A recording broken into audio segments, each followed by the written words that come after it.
Only 2 months before he plays in the candidates tournament, Jan-Krzysztof Duda has been able to make it to his first final in the Meltwater Champions Chess Tour.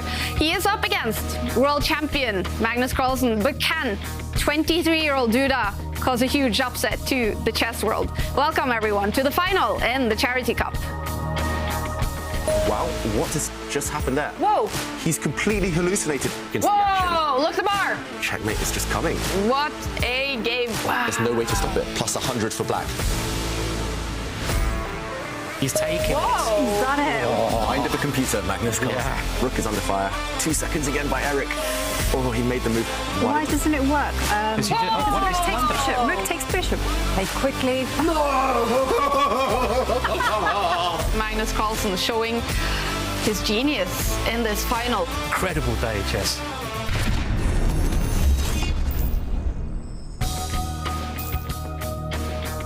After 6 entertaining days of chess, we have now made it to the big final in the Charity Cup. Magnus Carlsen against Jan-Krzysztof Duda. And David, who do you hold as a favorite in our big final? It's got to be Magnus Carlsen, Kaja. Magnus in the tour, he's been dominant against Duda, beating him several times. That being said, Duda has been improving this tournament and he has beaten Magnus, for example, in the World Cup last year. We started out with 16 players in the tournament. 8 of them made it through to the knockout stage. And both Magnus Carlsen and Jan-Krzysztof Duda has had impressive games to make it now to the final. First of all, Magnus Carlsen, how is he looking? How is his chess looking? He's looking very relaxed, actually. Yeah. Usually we're used to seeing these kind of slow starts from him. His prelims were okay. They weren't spectacular, but every day he seems to get better and better. And Magnus, he's looking very, very good.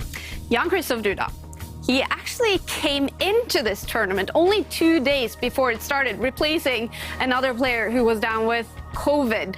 To see him actually being in the final, I mean, what are the odds? Yeah, it might be a surprise to some, but actually not to me. There is a track record in sports, for example, chess and even football. In 1992, Denmark coming in as a last-minute replacement, winning the European Championships.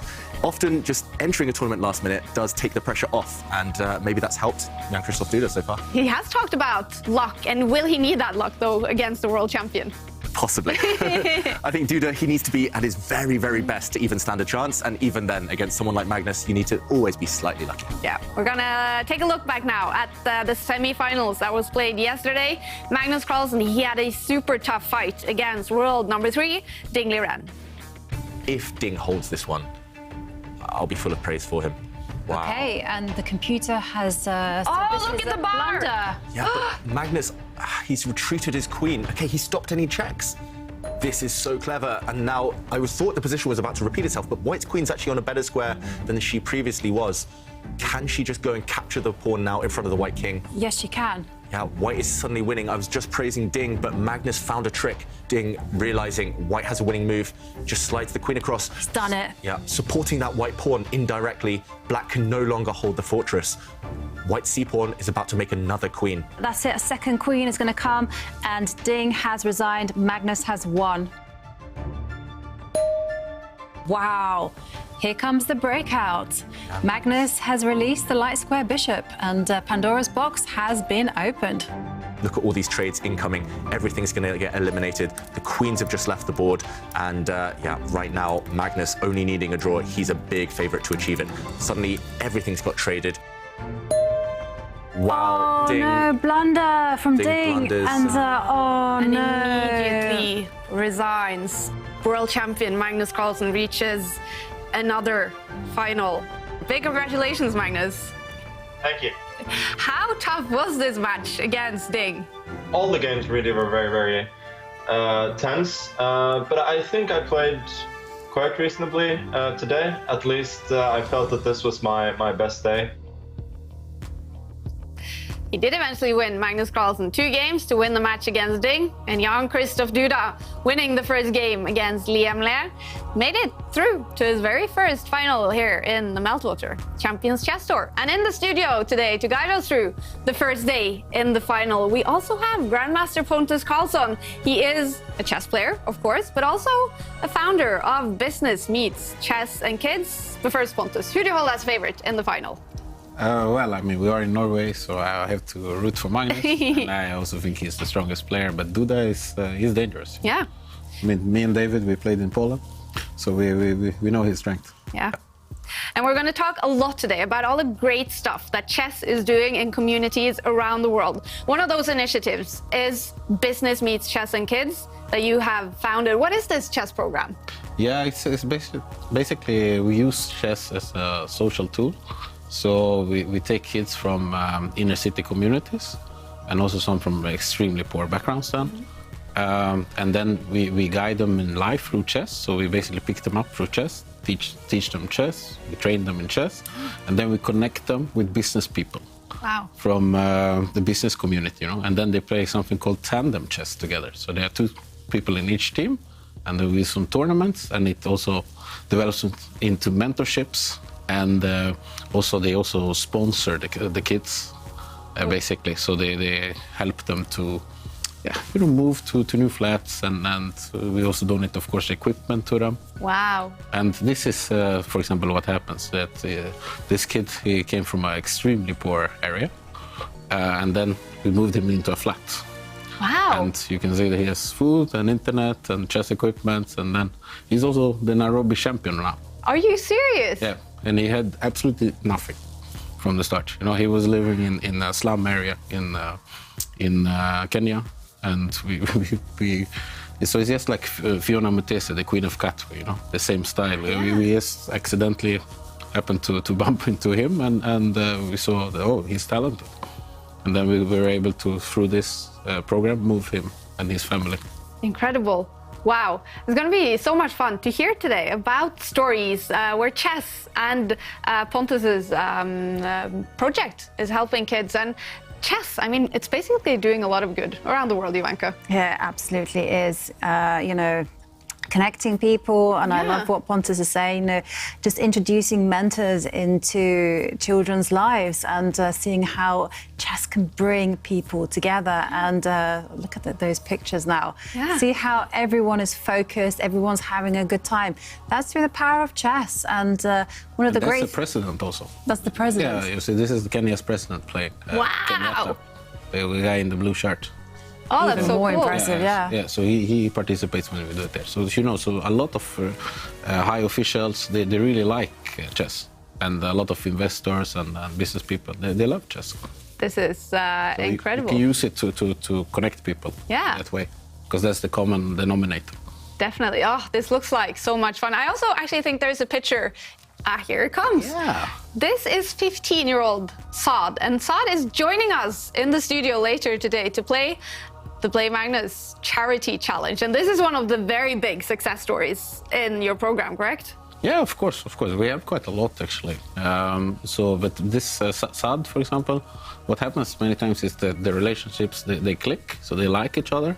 And then they meet more, they get friends with the families, and then many times it's one guy with a lot of money or one woman with a lot of money and a lot of connections and so on. Yeah. And then they can use them and help them to the other ones to get, other older family members to get into jobs and to recommend them somewhere, guide them a little bit.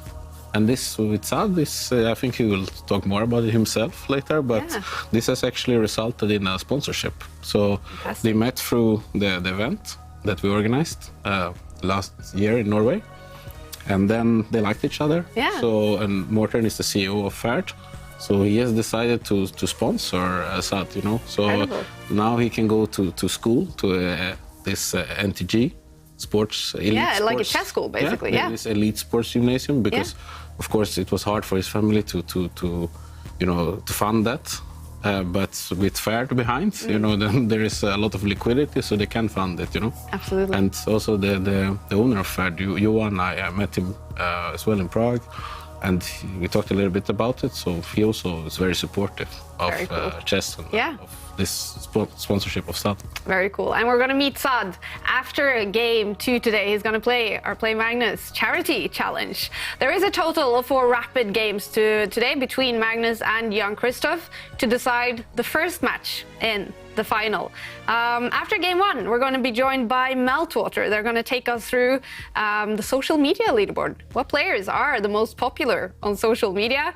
And after game 3 today, we're going to take you to New York City to see some players in the park, and also to Argentina, where a very cool chess program is going on. And on social media today, as always, we want people to join in. Yeah, we absolutely do. We would love it if you send your questions, your thoughts, even your selfies. Take them in landscape mode, and you can do all that by tweeting us using the hashtag #ChessChamps.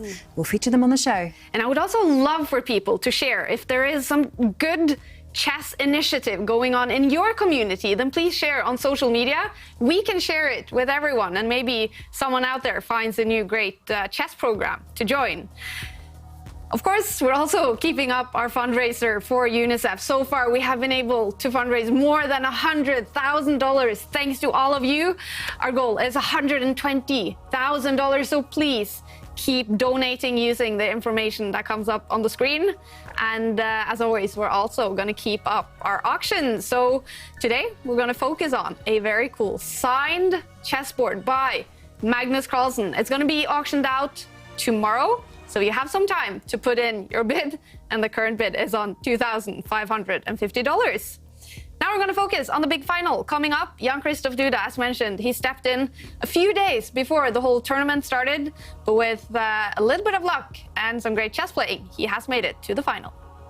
How would you describe your style on the chessboard? Yeah, I'm clearly an intuitive player, but it's actually difficult to label me into one category, because sometimes I like playing, aggressive chess, but sometimes I like playing technical chess. I consider myself to be like universal player who can play like in any type of position quite well. Yeah, I mean it's probably, it depends on the mood, I guess. Yeah. Because sometimes I just also don't understand my my way of thinking. Like, yeah, sometimes we just wake up and decide to play like torture your opponent and play for 6 hours, and squeeze like very minimal edge. But the other day you just want to crush and win miniature. So yeah, probably I'm lucky. Yeah. Being lucky is very important in every aspect in life, basically. Yeah, but I'm also kind of stubborn, and that's okay. One can call it luck, but also being stubborn makes your opponent like playing worse, I guess, in general, and making mistakes. So yeah, that might be my greatest strength. I don't think I have particularly one very weak spot. Like I'm kind of how to say all-around player, and of course there are some strengths and weaknesses, but I don't think they differ that much. I mean, it's difficult to say because it also kind of depends on the mood, and yeah, as said, sometimes if I want to play something crazy, then of course I will try some sharper opening. If not, just yeah, Italian is probably my most. What openings have you used in all the games that you won against Magnus over the last few years? Do you remember? Yeah, it were different openings. In Champions Chess Tour I played c4 in the first move, and there was some chaotic position early on. In Stavanger I played e4, and there was Caro-Kann. It was also kind of crazy position, very technical. Yeah, but it was Magnus' choice back then in Stavanger.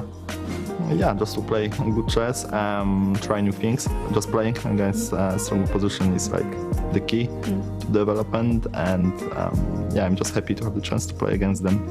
And I will definitely freestyle a little bit. Cool. Also in terms of openings. Yeah. Yeah, but we'll just see.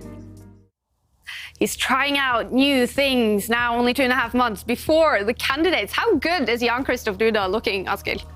He's looking pretty good, I would say. Not the most convincing preliminaries, but the last few days I feel he's playing more sharp chess, and he does have a chance today in the first match of the finals. And he's had a few shocking results over the board against Magnus Carlsen, but in the Meltwater Champions Chess Tour, would you say Magnus is a big favorite? I would say so, for sure. As we can see, well, first of all, the tour ratings, Magnus now actually gaining 9 rating points. I think this is the first time during this event that is up on rating, up to 28.63. And Duda, impressive tournament, gaining 37 points, up to 27.57. And he has been struggling against Magnus on the tour. Magnus is unbeaten in their encounters. But yeah, Magnus, I mean, he doesn't forget, and he did lose against Duda in the World Cup last year. And I feel he's a little bit like Michael Jordan. You know, he never forgets, you know, the bad experiences, and he will be very happy if he can beat Duda in the finals here. And Magnus is, of course, basically always a favorite when he plays these matches. But he admitted yesterday in his match against Ding, world number 3, that was super tough for him. Yeah, absolutely. And we all know that Magnus has a lot of respect for Ding, and he's a fantastic player. But I also think that gave him a lot of confidence going into this final. And I'm saying Magnus is the big favorite. So Duda needs some of that luck he maybe had earlier in the tournament if he's going to win this match. Definitely. And I think I heard in the video he mentioned playing c4 in one of those over-the-board games he won against Magnus. So David, do you expect c4 in the game, the first game today? The first game, Magnus does start with white, so it depends on his opening strategy. I think if Magnus just wants to ease into the finals, we might see him open with a king's pawn. We might see Magnus just take a kind of solid approach. But then again, openings maybe do favour Magnus in general, so it would make sense to be a bit more direct and test Duda's openings out. What do you guys think? Yeah, I mean, definitely. I mean, also after the World Championship match, he has a lot of preparations, you know, that he can use, and and now he won the match. I think he feels very good, and he will try to use it. Yeah, his openings have been impressive, Magnus, actually. Not always kind of serving with the same hand, as we would say, kind of just mixing up his openings. He's played 1 E3, 1 E4, D4, C4, Knight F3. He's played everything under the sun, but it served him well, and that's why he's in the final. Yeah, one trademark that I've noticed that he does, especially against Duda, is he likes to employ some sidelines and win the game very quickly. This is the thing about Duda. Duda just has to survive the opening, and then he has to put pressure on Magnus. That's a great technique. Win the game very quickly. Well, if it's going to be won quickly, then they need to show up. The game should have started, but we are waiting for Magnus Carlsen to join. So let's head into the play zone. Both players are sitting in Europe. It's 6 o'clock for both of them. Seems to be a perfect time to be playing some great chess. And remember, the final will take place over 2 days. So this is the first day of the final. They're going to play a match consisting of 4 rapid games. They could tie this match. And tomorrow, final match with another 4 rapid games. And if they're still tied, then we will head to tie breaks. But Magnus, a big favorite, getting ready to play with the white pieces. Yeah, white shirt, white pieces, and okay, shall we have a quick guess? Too late. Magnus has played 1 D4, opening with the queen's pawn, and which opening will we see from Duda? Will we see the Catalan, which Magnus has played during the World Championship? Pontus, you mentioned the World Championship being maybe the source of a lot of his preparation nowadays. It is the Catalan opening, so one of Magnus's strongest openings. He's taking this one seriously, and Black captures the pawn very early, so bit of a spin on the Queen's Gambit. Black temporarily a pawn up, but now we will see a very forcing line. Black trying to really force matters in the center of the board.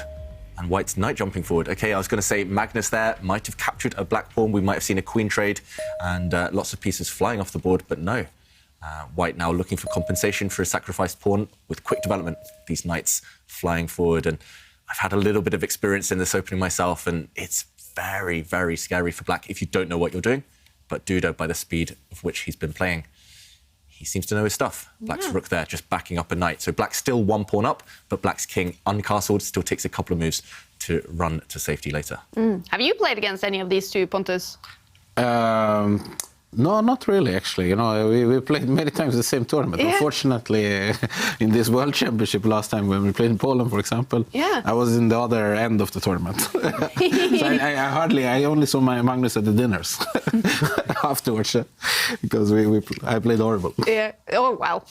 How much do you play these days? Are you mostly working with Business Meets Chess and Kids and those initiatives, or are you playing a lot as well? Yeah, chess-wise, no, I'm not playing at all, more or less, anymore. So very, very few games. In the Czech League, maybe I play some games. But otherwise, I'm too busy with everything. So I don't play much. But I know that Duda plays this line a lot. He always plays this line. So is he one of those players, that has those few openings that he likes to play? Yeah, we heard him say in the interview that he doesn't necessarily have one specific favorite opening, but he does have kind of backups that he relies upon. So in the very biggest matches, as Pontus mentioned, he does tend to fall back on a certain repertoire. Here with Black, he's just trying to be solid, just trying to trade off pieces, survive the opening. And it makes sense to have kind of a backbone to your openings. You don't want to be freestyling every single game, coming up with a new opening every single time. That just takes too much time to study, too much energy. It's nice to kind of have something like this opening where at least he'll know his stuff. He'll know the plans for the next few moves. And Magnus is the first one to think. Magnus here investing a couple of minutes.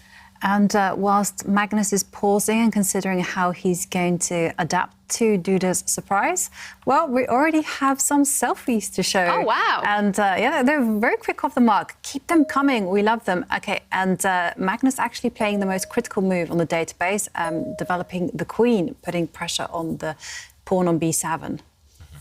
So still very well-known stuff. This position has been reached before in some Grandmaster clashes. And now White trying to go for activity with his queen and White's light squared bishop on a great diagonal, but temporarily the knight is attacked in the center of the board. So Magnus will have to take a timeout to deal with that. I think the most usual move, as far as I know, is the White knight capturing Black's light squared bishop. And for sure, Duda has done his homework there, and the variation continues quite deeply. This has been analysed by both players for sure. Magnus just trying to find a way maybe to surprise Duda, to take him out of his comfort zone, but not easy to do that. There's not that much choice here for White. Yeah, you're right. One of the main moves is actually to capture that bishop. There is a second alternative that Magnus might be tempted by, and that's actually to develop the dark squared bishop and protect the knight that's under fire. OK, so we'll wait to see what Magnus does. Defend that knight in the centre or initiate more exchanges. Stylistically, I think Magnus would love to snap off Black's bishop, seize the bishop pair, maybe get the pawn back. White's queen on this b-file can go and grab a pawn, but that would just walk into what Duda has prepared. So psychological battle right now. And Pontus, Magnus, he's from Scandinavia as well. Did you have some experience with him, playing against him when he was younger? Yeah. And I told you some story before when he was... first time when I met Magnus, he was sitting on 2 pillows and Really? to reach the board. And he was eating raisins all the time. So and the smother candy, and we were like, what is this, you know? And then we saw the moves that came out. They were strong. We were like, this kid can't even reach the board, and he was playing with the Norwegian national youth team against us, and the Swedish national youth team. And we were like, well, this kid can't even reach the board. And the moves that come out, you know, are quite strong. Yeah. So, but first game he actually lost in that way because we were playing up in this mountain in Gausdal. Yeah, I heard about that tournament. Yeah. And then basically there was huge delay because the Finnish team, they were late, arriving very late. The Finnish people. Yeah, terrible. So therefore, basically, we were playing this game, and Magnus actually, since he was so young, the round was delayed with 3 hours. Oh, wow. So we were playing really late in the evening and later at night. And he had an equal position against one of my friends now. And our coach, because Magnus offered draw, and the coach said he wanted to take the draw because we were all tired of this trip, you know, the mountain up. But our coach said, no, he's a kid, he's going to fall asleep. So don't take the draw, yes, play on. And it was too late for Magnus, so he actually got tired and because he was also out of races, so, it was out of fuel, you can say. So he lost in the end, and that was the first time I met Magnus. Wow! I was 9, I think. Oh, that's so cool. We often talk about starting late in the day. I mean, the players here, we saw both of them starting at 6 p.m. Yeah. Maybe that can be a strategy, tire out Magnus. Maybe that's why he became a night owl, kind of staying up late in the day because of that experience. Yeah, you know, now it's totally different. I think if you play at night, you will be the one who will fall asleep. And you will be. You need to play Magnus in the early morning. I think that's the best chance these days. This is a really good chance. Yeah, Like so 8 o'clock. 8 o'clock in the morning. Yeah, exactly. So if Jan-Krzysztof Duda wins the candidates and maybe Poland says, oh, we're gonna be hosts for the next World Championship match. And the games will start at 8 a.m. in the morning. The only problem is that Magnus will abdicate his title and not arrive. but it's a good idea. Yeah. We figured it out now, you guys. How to beat Magnus Carlsen in a World Championship match. Play early in the morning. And they're definitely spending time to think here in the opening. Is this complicated stuff? Yeah, it's maybe not necessarily complicated. It's still a bit of a psychological... and is Magnus sleeping? Yeah, maybe, maybe it's a flashback, you know? Yeah.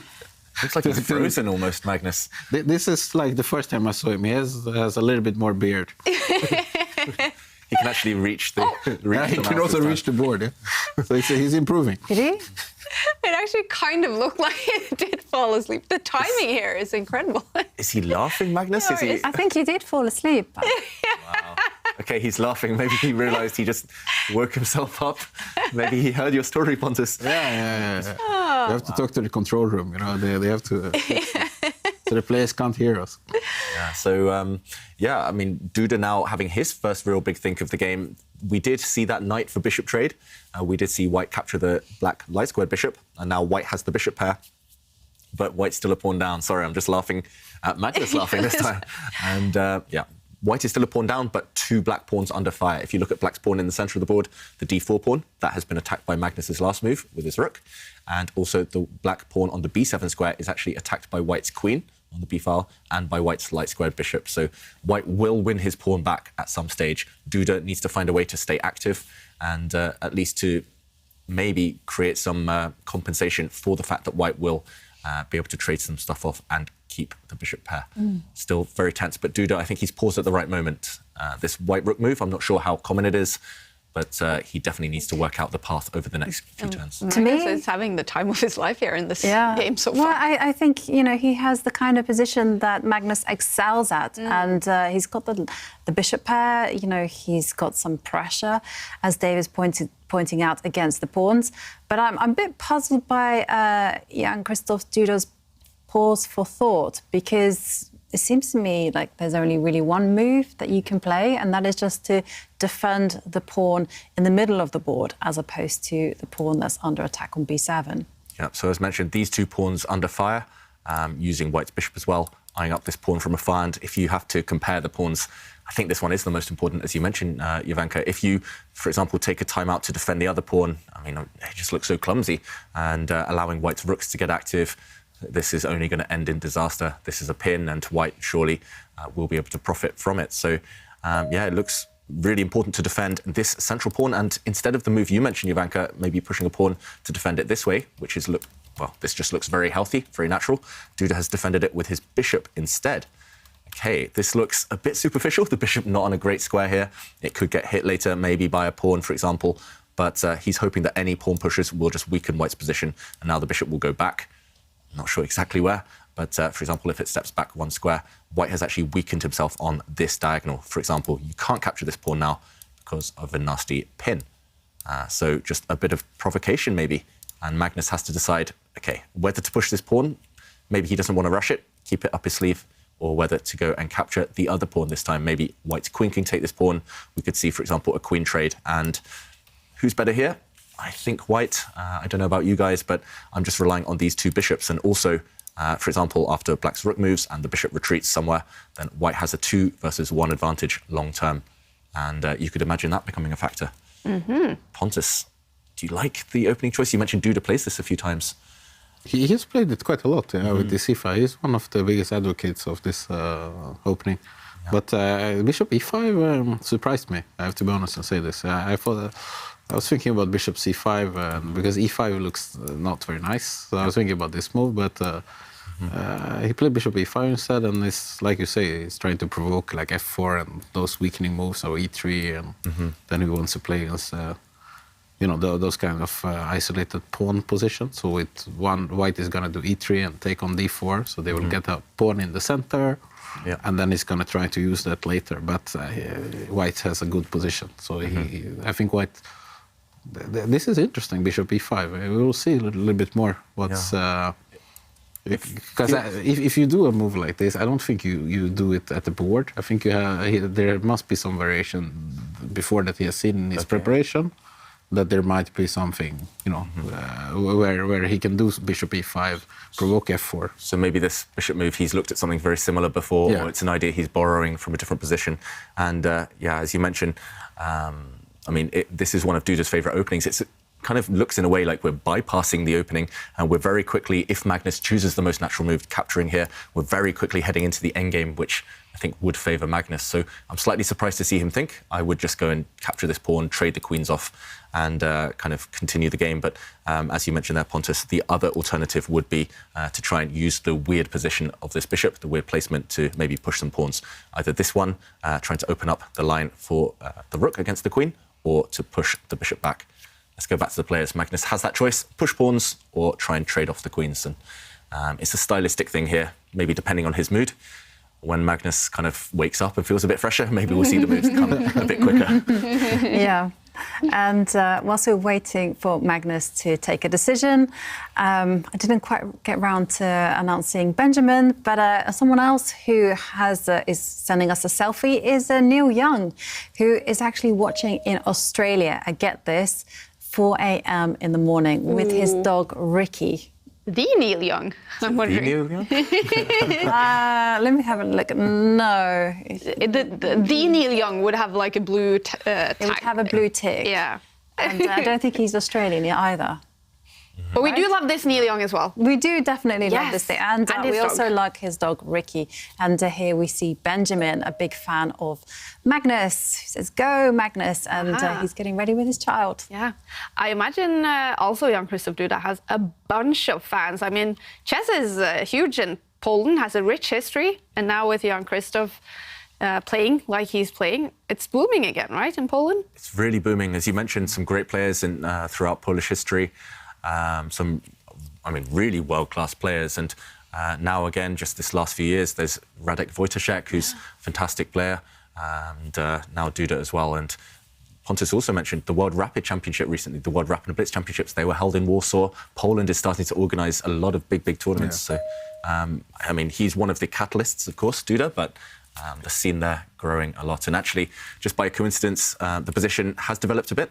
White did indeed go and capture a pawn with his queen. We saw the queens disappear, and White's bishop, after grabbing a pawn, did actually retreat to the square I highlighted. I only mentioned this square because it's kind of the, not the lazy option, the simple option, I should say. But then again, it does block White's pawn, the white f-pawn, from going up and hitting that black bishop in the centre. So I am slightly surprised by that choice of square. But meanwhile, it is that battle. White has the two bishops and the queen side majority, those 2 versus 1 advantage on the left. Black has an extra central pawn. And first, Black needs to decide what to do with his king. To castle or not to castle? That is the question. The queens are off, so maybe the king can survive. Yeah, I was going to ask, because a bunch of pieces have already, in move 16, left the board. The queens are off. So is actually the black king better placed than the white king right now? It would love to stay in the centre, the black king. The only question is, if you keep the black king in the centre too long, there are bishops. The white bishops could start to maybe throw some checks at you. You have to really weigh up that kind of decision carefully. So I think that's what Duda has to decide right now. He has to make a decision with his king, and he has to make it now before it's too late. Should we have a vote? Is Black going to castle where the king is safe, but maybe not being able to help later in the game? Or is Black going to keep his king in the centre and play with fire? Castle is my vote. Yeah, I think he has to castle because there is a variation there. After, if you move your king to the center, there is the pawn there on the b file can maybe move a step forward, and then the bishop is going to be extremely annoying. Does look a bit scary from that diagonal. So I think he will go for castling. Okay. Unless he calculates better than me, which he does. He calculates better than most of us. Well, I was about to say, So there you have the answer, yeah? it's the commentator's curse, Pontus. Exactly. As soon as we say one thing, the players always do the opposite. Exactly. Because he has I saw this Rook movie also, that is going to come. So he probably can do this with some tactical things. Yeah, in this position, the check is coming, as we mentioned, from this angle. And if Magnus does indeed kind of prepare the check by pushing his pawn forward, then Black's rook will move. I'm not sure exactly where, but for example, it will centralize itself. And when the check does happen, now he can either block with his bishop or he can even just step back with the king. And the king, I think, is far better here than it would have been if it had castled. And it's just more flexible. So why on earth did Jan-Krzysztof move his king? I mean, he could have moved other pieces, right? Yeah, I think he just needed to get this rook in the game. That was the main priority. Okay. And the only way to get that rook in the game is either to lift the black king off the back rank or, for example, to castle, as we mentioned. And castling, it's just the fact the king is so far away from the action later on in the game. And it still takes your rook one more move to kind of centralize itself or bring itself over to this left side. So, I think it's a sensible move, but it does look a bit scary, as Pontus mentioned, because of White's bishop maybe occupying this diagonal. So we'll see if that's what Magnus does. He could also use a different angle, maybe just sliding his bishop forward one square, same idea, and also maybe simultaneously bringing his rook towards the center. All right. Well, it's definitely having Magnus think this move by Jan-Krzysztof Duda. So I want to ask you another question about business meets chess and kids. You told me about something upcoming that's called Chess to Change. Yeah. What is that? Oh, and we do have that move. The one that you talked about. Yeah, at least I got one right. Very nice. Yeah, because Magnus jumped over my level. I was looking forward to play him, and then he just disappeared. So now, we have this Chess to Change, which is a tournament that we're gonna do on April 23rd, where we will have business guys and celebrities that like chess, playing together online with kids, African chess talents from poor backgrounds. So they're gonna play a hand and brain tournament together. Oh, that's my favorite. Yeah, it's really nice. Actually. But it's actually going to be online. Yeah, it's gonna be online. So someone will sit in Silicon Valley to play, and someone else will sit somewhere else. And you have the kids, some kids in Nairobi, the other one in Lusaka in Zambia. And some in Mombasa, so they sit over, some in Nigeria. So they sit in different countries, and then they play hand and brain together. And so you're going to team up one of the kids with one of the celebrities or business people. And who's going to be the hand and who's going to be the brain? Well, that's interesting. Maybe they can choose? Yeah, we will see, because there's always a problem with this. Because, some people don't want to be in the spotlight. So they prefer to just say a piece, because it's easier. Because, if you say a piece, then it's up to the one who plays actually to fix it. Yeah. So we will see actually about this one. Interesting. But it's a very fun tournament, and we have done some like this before. But this is it's also very tricky when you organize this because of the time zone differences, Yeah. And also the difference sometimes in internet quality can be challenging. You know all about that, yep. Yeah, technical problems. But it's so we are looking now for more business guys and celebrities that wants to take part, because it works like this, that they play together, and then basically. It develops into a sponsorship. So the business guys, they sponsor the kids, so they can actually, get school fees, food, housing, clean water with a shower, and also, of course, chess equipment, and then be able to also go to chess tournaments. So it develops into a mentorship like this. A fantastic initiative. Looking forward to that. Okay, we do have a few moves on the board. Anything dramatic happening? Almost, but Duda spotted Magnus's threat, and we saw White's bishop actually go to the edge of the board. He was skewering the two black rooks on the same diagonal. White's dark square bishop was eyeing them both up, but Black's knight galloped over to the rescue and blocked that White dark square bishop's diagonal. So I don't think we'll see Magnus Carlsen make a trade anytime soon of White capturing that black knight, because that would just end in opposite colour bishops. And White really needs to rely on the bishop pair, having them both together, in order to create something here. But Duda really alert, spotting Magnus's threat. And I think it's time for Magnus to start bringing his rooks over. If all the rooks disappear, I think White has a quite stable advantage. but it's not maybe easy to challenge black's rook on the c file. Black has control on the only open line, the only fully open line at the moment, and if white challenges that rook at the moment, black will just back that rook up, and one set of rooks might disappear, but not both. So Duda at the moment just playing solid. He's just trying to keep everything covered, and okay, Magnus switches tact. He just retreats his bishop, giving a check, and now the black king really has to move. You can't anymore block with the black bishop, because then you lose protection of black's pawn in the center of the board. Black has to move his king. And again, question for all of us, is he going to kind of just go back to the top of the board relatively safe, or is he going to move over, and is he going to continue advancing that black king? Magnus just asking questions. I guess that's all you can do in a position like this, just kind of force your opponent to make difficult decisions on every turn. And the king does go back. This time, though, it's on a light square, so maybe later on white's light square bishop can try to target it. Okay, so who would you guys prefer to be if you walked into a room and you saw this board? Would you choose white or black, Pontus? White, definitely. White is better. But, Duda is, I mean, this is quite normal for him. He many times ends up in positions like this, and then he wins sometimes as well. He's a good fighter. Yeah, his name actually online on several chess websites is Polish Fighter 3000, because he knows often he doesn't necessarily outplay the top players, but he fights really well. And as you mentioned, he tricks them later, or he kind of confuses them. And right now he's solid. And the reason you say white's better there, Pontus, is I guess also white at any moment can kind of bail out. White can, for example, as we mentioned, go for that bishop for knight trade and just go for opposite color bishops. So it feels like white is playing for two results, a win and a draw. Black is the one who's kind of just still fighting for that equality. Yeah, so definitely. And it's an interesting position. Maybe we'll double the rooks, I think. Yeah, I was on this file. Yeah. You're predicting all the moves now, Pontus. Yeah. I'm improving.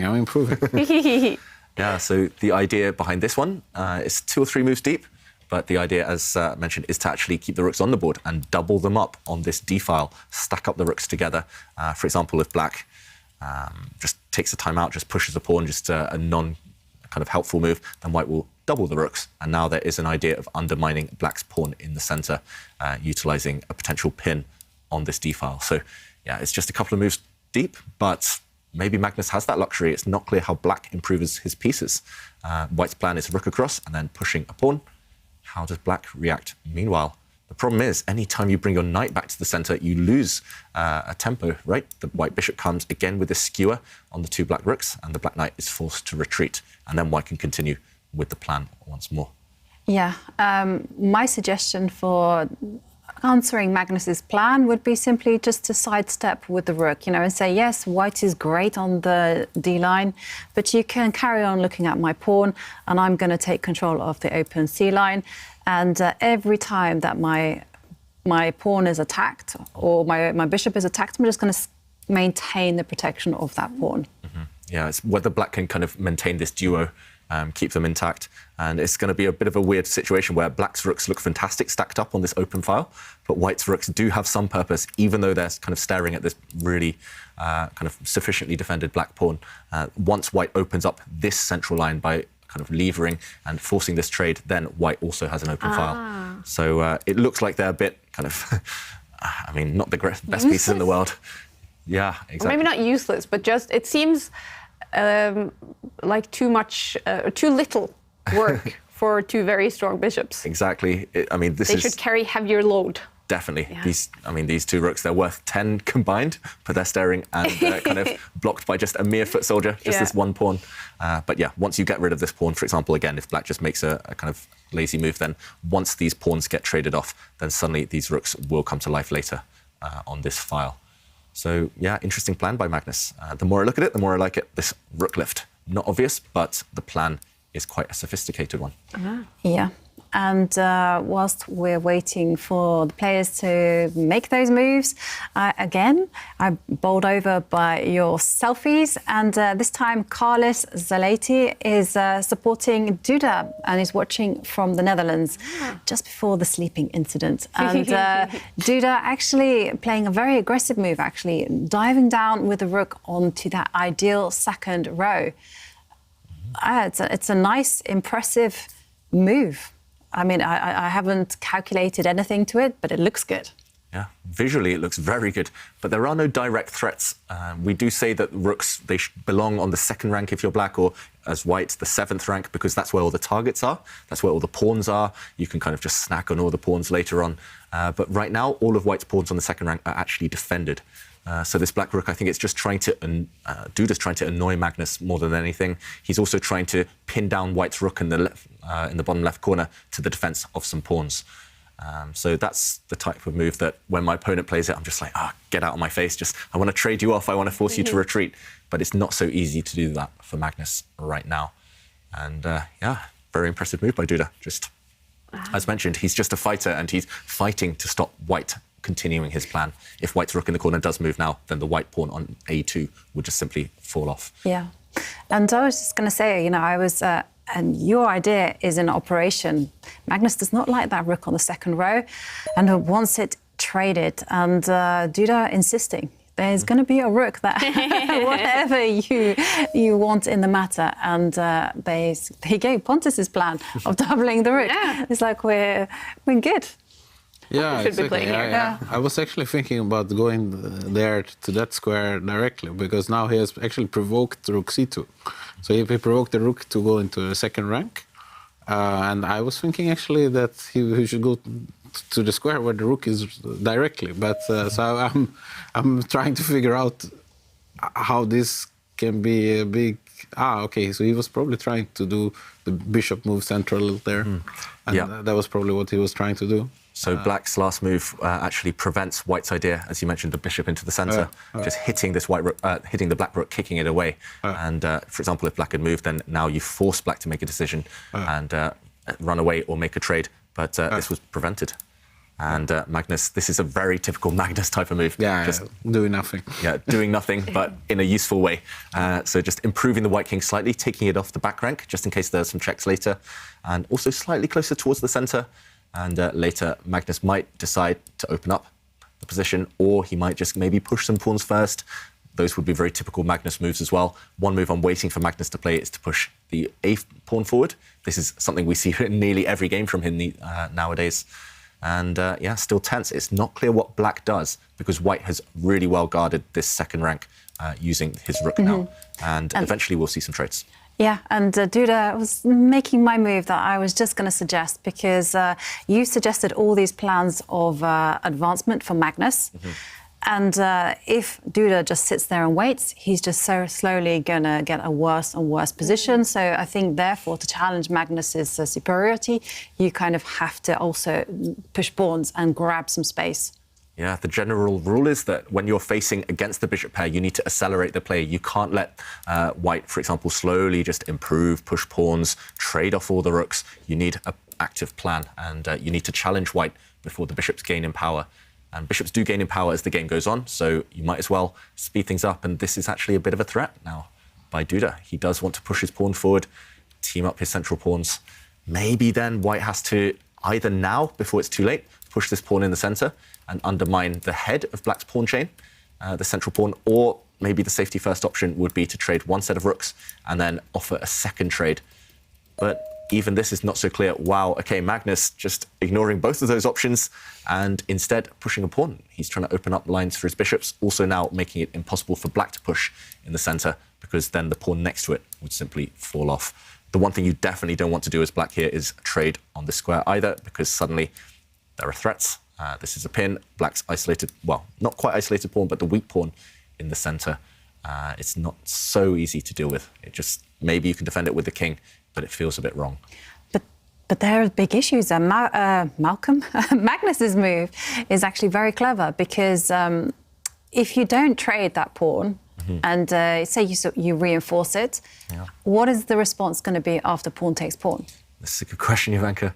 This is actually what black ideally wants to do, but suddenly you're walking into the danger zone. Suddenly this king is checked and it can't use the dark squares. Remember, the bishops are doing this kind of crisscross kind of motion that we've seen before, and suddenly the black king has to step into the eye line of the white rooks. And that looks not quite suicidal for black, but very, very scary at least.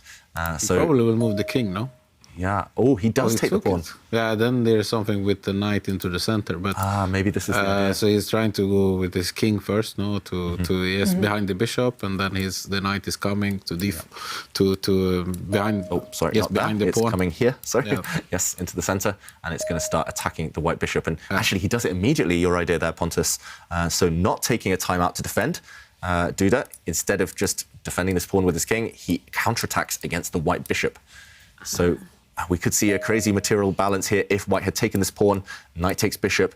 The key thing is that black's rook at the bottom guards this bishop, so black actually has 2 pieces for a rook, which favors black here, of course. The piece is better than the rook, so Magnus decides he just has to run away. This bishop under fire has to run. And, okay, he's going to maybe snake back this way. And I'm just seeing the tweet from Jyrki, is it? Sitting in Finland. Finns are not late this time. Hi to Finland. We do love Finns.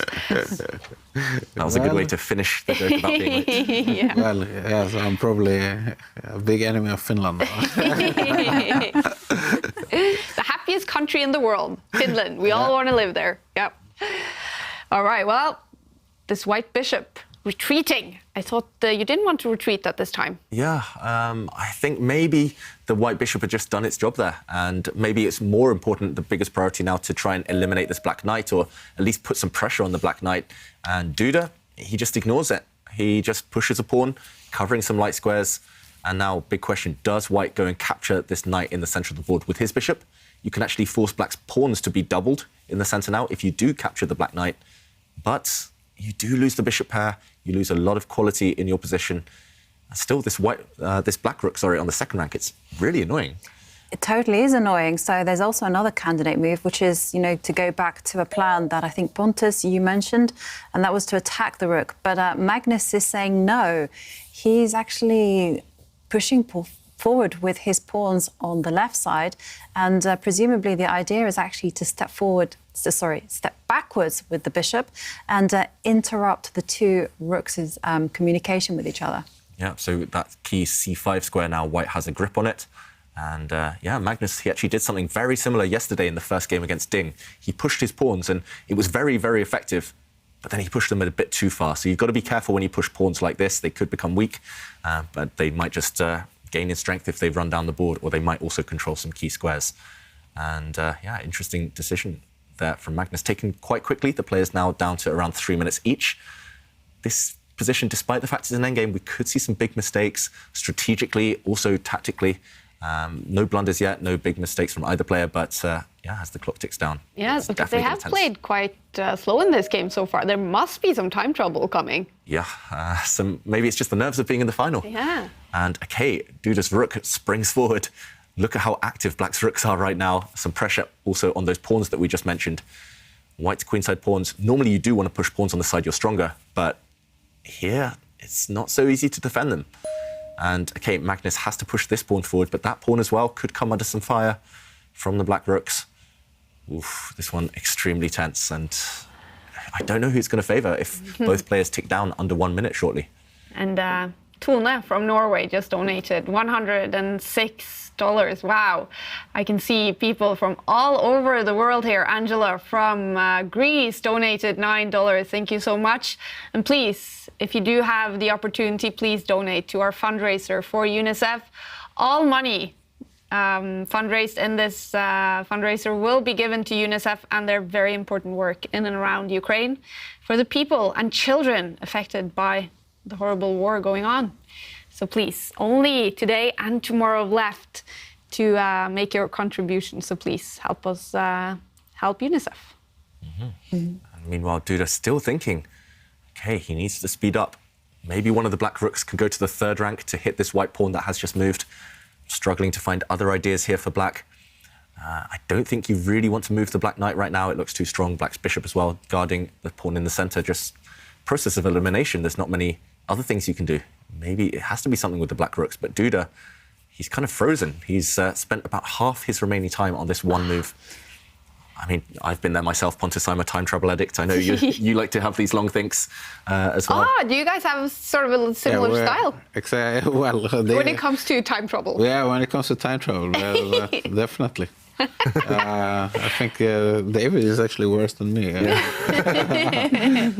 But he's playing more, so we can say also. So he's handling it better, as we could see in Poland. You know, where you are when you start in time trouble. You know, in this blitz and rapid championship. But then, I mean, Duda here. Do you think this is the type of position that's easy to handle with not that much time? He's under 1 minute now. Wow. Not easy at all. No, you definitely do have to spend a little bit of time working out how you're going to continue.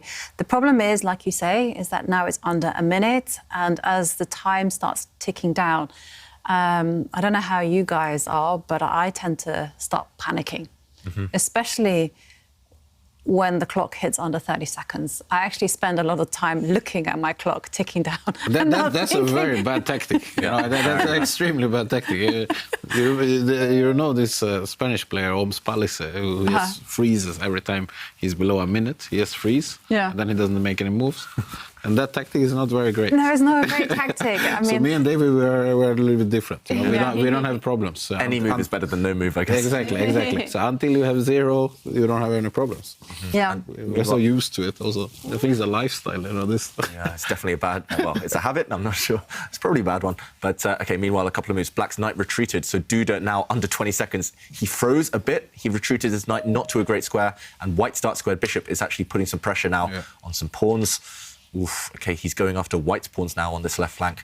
Can't the white rook just slide over and defend the pawn that's under attack? And suddenly, you know, white can even think about pushing those pawns, and look at the power of those two bishops. Yeah. It's incredible. Yeah, white's light squared bishop controls all the light squares actually right now. And, OK, he offers a trade of rooks as well. Very natural. White's dark squared bishop actually keeping an eye on two black pawns. Also, the black knight kind of stuck where it is. If the black knight moves out the way, white's bishop is just going to go and grab black's remaining pawn on this left side. And, OK, I think Jovanka's move was maybe the more ambitious of the two, keeping the rooks on. But Duda, OK, pushing pawns now, creating a path as well for the black king. Wow. Towards the middle. Magnus, with 3 minutes left on the clock, is this the time for him to not play the perfect best moves, but to play the moves that will have Jan-Krzysztof think? Exactly. Create some small threats here and there, just improve your pieces on every turn. It's not exactly clear what black wants to do next. These pawns look impressive in the centre for black, but they're stuck with dark squares. They block in their own bishop. So I here would probably try and move the white light squared bishop out the way, bring the white king towards the centre.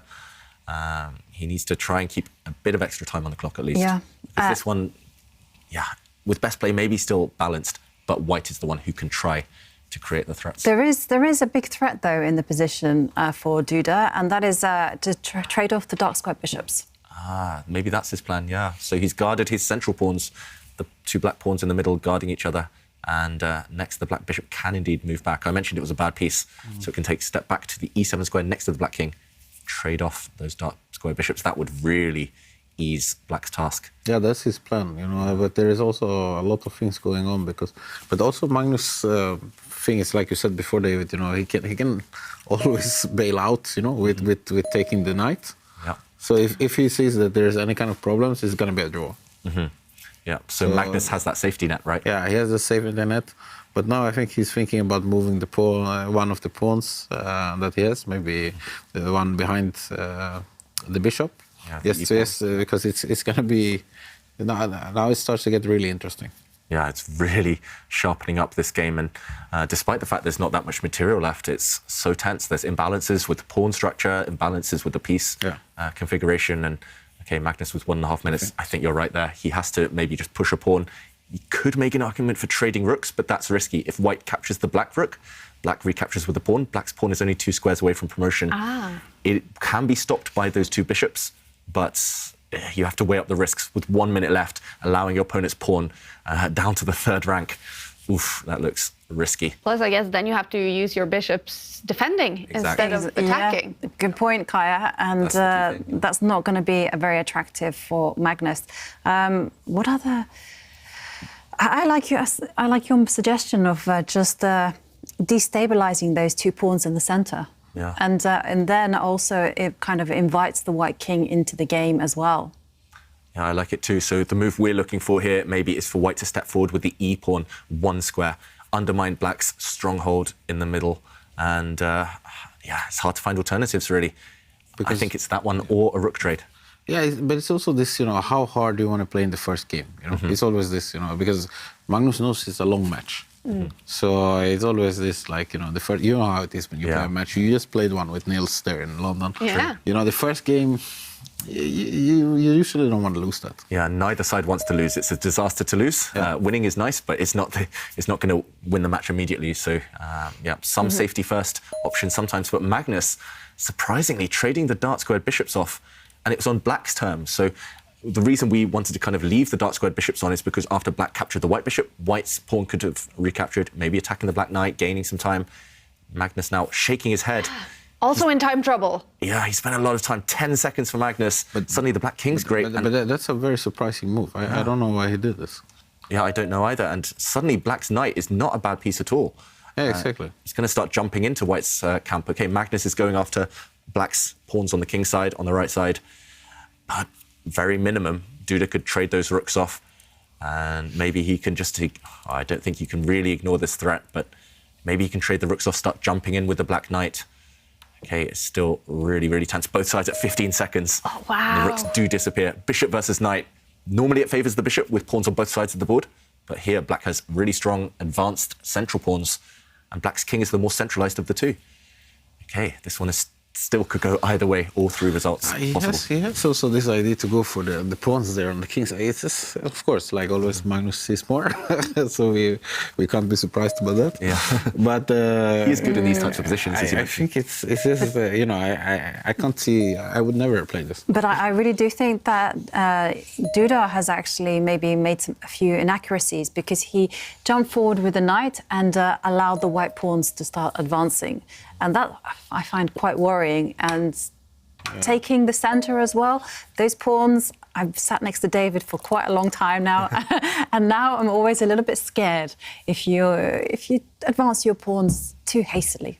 Yeah, so at least Duda has a concrete idea in mind. If the white king, I was about to say, if it goes towards these black pawns in the center, black can step forward with a pawn giving check, forcing the white king back. And, OK, Magnus allows this in order to try and create a path in for the white king towards the black pawn. So the h5 square now isn't guarded. White's king could maybe sneak in there. White's going to try and play on both sides of the board. OK, black's king, this is what we call the opposition, blocking off, shouldering off the white king, not letting it advance. It's in the eye line of the bishop, though. Really risky, but Magnus shaking his head. He needs to play on both sides somehow, push his two pawns on the left and create something here on the right side, because bishops will be so good at kind of supporting both sides. But the pawn is going to come and check the king now, and then forced back again. And maybe black doesn't need to commit anything on this side of the board now. That tension, maybe it does favour black. Maybe black can just move the king one square. What do you guys think? Will this end up with a winner or a draw? It's hard to call, right? It's still really tense. Still, it's still super tense, And then one big mistake from any side, and you just lose, Yeah. Mm-hmm. So I think the winners are us, that can watch this interesting game. I agree. Who was it that said chess is the winner? That was you, David, right? Cheesy and beautiful. Yeah, cheesy but true. And Pontus, you're exactly right, because if white makes a mistake, black's central pawns might just march down the board, make a new queen. If black makes a mistake, those 2 versus 1 advantage I've been talking about for a while on the queen side, that will favour white. So still everything to play for. Stakes are still very high. The one scenario that might end up in a draw is if all the pawns get traded. But how is that going to happen? There are pawn kind of advantages, pawn majorities for both sides on different flanks. So. Can black get really ambitious and try to decoy the white king and go into the center? OK, Duda giving a check with his knight. King has to take a step backwards. And then the big issue is, do you maintain your central pawn? I think you had to. And Duda says yes. OK, so black's knight going back to defend the central pawn. Also, black's knight is currently holding up white's advantage over there on the left flank. So white can no longer push forward a pawn without one of the pawns being captured. So big question for Magnus, is he going to repeat the position? Is white's king going to go back to where it came from earlier? That would allow Duda to continue repeating this. OK, second time we've seen this position. Yeah. If black's knight gives a check, we might be heading towards that draw. Maybe both sides are just a bit stuck. It's like basically mutual zugzwang, as we call it, where neither side can improve their position without taking big risks or without worsening their chances. So both sides are happy to actually just repeat And also, Pontus, you mentioned first game, neither side wanting to lose. So again, it's the second time we've seen this position as well. White's king previously went back to the h2 square. Is Magnus going to do that again under 10 seconds? No, he chooses a different square, and wow, he's giving up a pawn with check. This is playing with fire. Did you see Duda's reaction? Yeah. He was like, what? Yeah, he was. And that was my reaction as well, you know, so... But, And Duda back. just repeats moves. I mean, he could have taken the pawn with a check, but then this would have involved the knight being at the edge of the board, maybe too far away from White's passed pawns on the left. Magnus is really playing for the win, so he could have forced the draw instantly by pushing his king up one square. That would have been the third time we saw that position. But no, he traded a set of pawns, and he's really trying to open things up. Now there is a super interesting classical move. You know, one pawn forward there, just on the same flank, same row as the both pawn pushes were very interesting. Yeah, because you get like some kind of bind now. It's quite interesting, this. And the evaluation's gone up in Black's favour. Maybe that's because all of the white pawns are stuck on light squares. They can all be blockaded. I think Magnus plays really hard, you know, to win, and I'm not. This could easily backfire. I'm not very convinced over how hard he plays, you know, that he's actually right in this position, you know. Yeah, and Magnus is... Like now, for instance, he's put his king away, so maybe the knight can actually step forward. And I'm always thinking about breakthroughs, and maybe there could be a central pawn breakthrough at the right time. Yeah. Because, okay, and Duda does play it. He goes for it, you know, this is very dangerous for... Now Duda's the one playing for the win.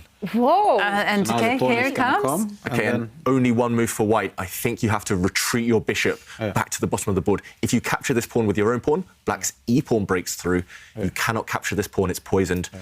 That would end up in a passed pawn for Black, so you have to just take a step back with your bishop, but, oh, that's ugly. To B or D? He takes it. Okay, wow, he takes it, giving up his bishop, so after the Black Knight recaptures Magnus, he's gambling on his two pawns on the left side there. Are they quick enough? Maybe they are. Oof. Okay, White pushes pawns. Wow, this is so hard to calculate right now. If this pawn is captured, okay, he does take back in this way. I was going to say maybe he could have run forward with the White A pawn, but that would have been too slow. But he just goes back now, and then... Magnus is hoping that despite the fact he's a knight down, this white pawn on the left side is going to completely occupy the Black Knight. And if we see a trade of pawns, if Black's king takes this white pawn, White's king will snap off a pawn as well. And maybe there's no way to pick off White's remaining pawn in the centre. Black's only winning hope is to promote his pawn, his remaining pawn, but how do you do it? First, you go back with the knight and see, so nothing happens. So you wait. Yeah, exactly. You know, that's the number one you always do. And then you hope that you have something. This is a miraculous draw, though, if Magnus holds it. I think he is holding it, because the Black Knight cannot help its king go and round up White's pawn in the centre. The Black Knight is completely stuck. Oh, wow. Wait, so now Jan-Krzysztof Duda is looking for a win? Yeah. And Magnus is hoping for a draw? Magnus cannot win this one unless Duda gets too ambitious and moves the knight away, allowing White to make a new queen. But it's a strange way for Magnus to make a draw. This is one of the weirdest draws I've ever seen, I must say. Just giving up, I mean, he gave up his bishop earlier willingly, and he must have calculated ahead. He must have figured out that there's just no way through for Black. 5 seconds. Oof. Okay, the Black king is going to try and take the long way round towards the white pawn, but the problem is now the white king comes closer. If Black's remaining pawn drops, it's just a draw. Well, he's hoping to win on time, because you see, this is the way to do it, you know, hoping that Duda gets too ambitious and he will win on time. Yeah, exactly. Sometimes the opponent... Yeah, OK, let's ignore the evaluation bar there. Unless it says plus 100, we won't trust that it's winning for Black. It feels like almost a fortress type of thing for White. If the Black king goes to the left, the White king also will follow it. And just no way for the Black king to make its way round towards White's e-pawn. It's going to be a draw. Wow. But it's funny also how hard Magnus plays, you know? Yeah. Because, I mean, neither you or me will play like this in the first game now. So risky what Magnus did. So risky, you know, and then to survive by the skin of his teeth like this. Yeah. But my thing is, though, what was Magnus's point of doing all this? I think maybe Magnus had miscalculated. I think he wanted to run with his A pawn forward, but the Black Knight could have kind of checked and hopped back. Duda did not repeat. here. Duda not repeating, but the problem is now the black king is completely frozen. It has to guard its own pawn, and also the black knight has to stop the white pawn. So both black's pieces are actually tied down. And yeah, if black's pawn drops, as mentioned, a knight on its own cannot deliver checkmate. So yeah, black there is no way to do it, you know. Too stretched. The black knight, yeah, just not able to do two roles, not able to go on the attack against white's pawns and stop that white b pawn. Yeah. It's just a draw. So in the end, the computer's always right. 0.00. Doesn't matter the path and the drama to get there. Oh, I mean, it's a really high quality game with some interesting moments. But yeah, Magnus, I mean, most mere mortals would have panicked there, and he nearly pushed himself too far, but saving the day. And Duda, 5 seconds. He'll just take a few more moves, I think, to realise, okay, there's no way forward, nothing to do, and I think we're about to see that result come in. Yeah. There we go. Position repeats itself. It's a draw.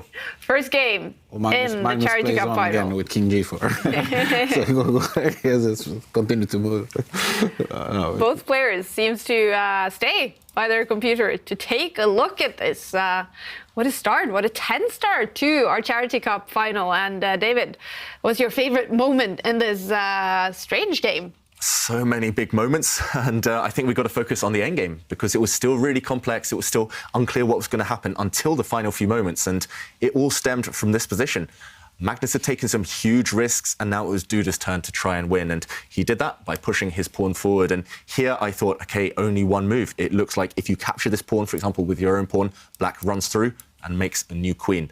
So I thought, okay, the white bishop has to step back, but this would have allowed black to push forward once more and completely paralyze white's bishop here. White's bishop passive, blocking this really dangerous pass pawn. It's unclear what happens here, but instead Magnus found a really flashy way to make the draw. He gave up his bishop, and after the knight recaptured, remember, still, the knight is poisoned.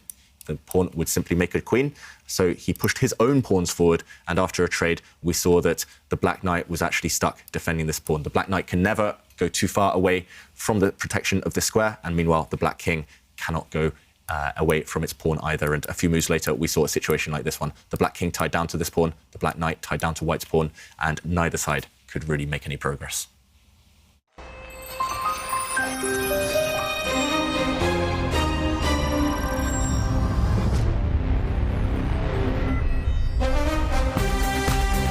So they are tied after one game in the final. Jan-Krzysztof Duda and Magnus Carlsen, and in about 14 minutes, game 2 will start, and the Polish 23-year-old will have the white pieces in that game. And after that game, 15-year-old Saad is going to join us in the studio to try out in the Play Magnus Charity Challenge. He is a 2000 rated player. We have big hopes and expectations for that game. And remember, there is a total of 4 rapid games to decide this first match in the final. Game 2 coming up in about 13 minutes now. Before that time, we're going to have a quick commercial break.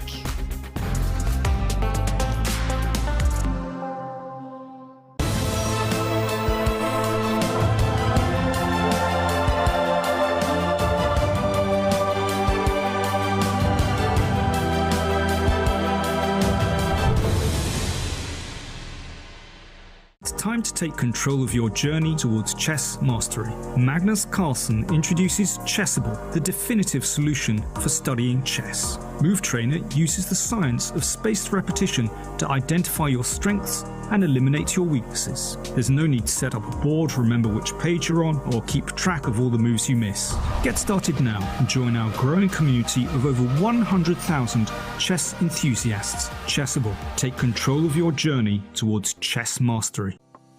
Welcome to the new Chess24 playing experience. Play in light mode or dark mode. Choose from a range of time controls or create a custom game.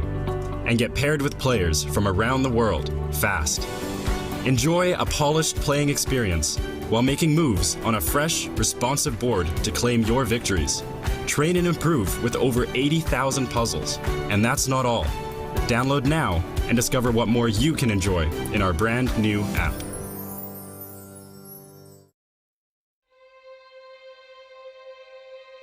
Look closely. Really closely. deep into the eyes of a child. See their hope. And ours too. Whoever she is, wherever he lives, every child deserves a childhood. That's why UNICEF is there, for each and every child.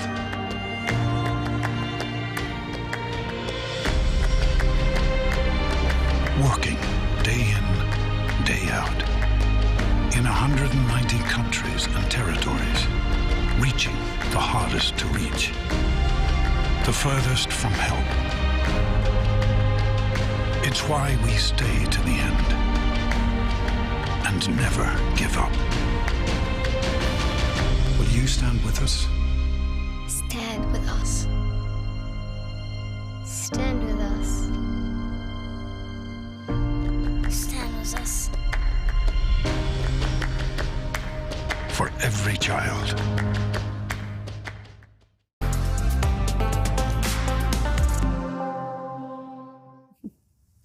Welcome back, everyone. I'm joined now by Zubair from our tour partner, Meltwater, and he's now going to present to us the social media leaderboard for the Charity Cup. We're going to see which players are the most popular on social media. Welcome back, Zubair. Hi, Kaja. It's a pleasure to join you live from Dubai. Fantastic. Great to see you again. And first of all, to new viewers, can you give a little bit of an introduction? What is Meltwater and what do you guys do?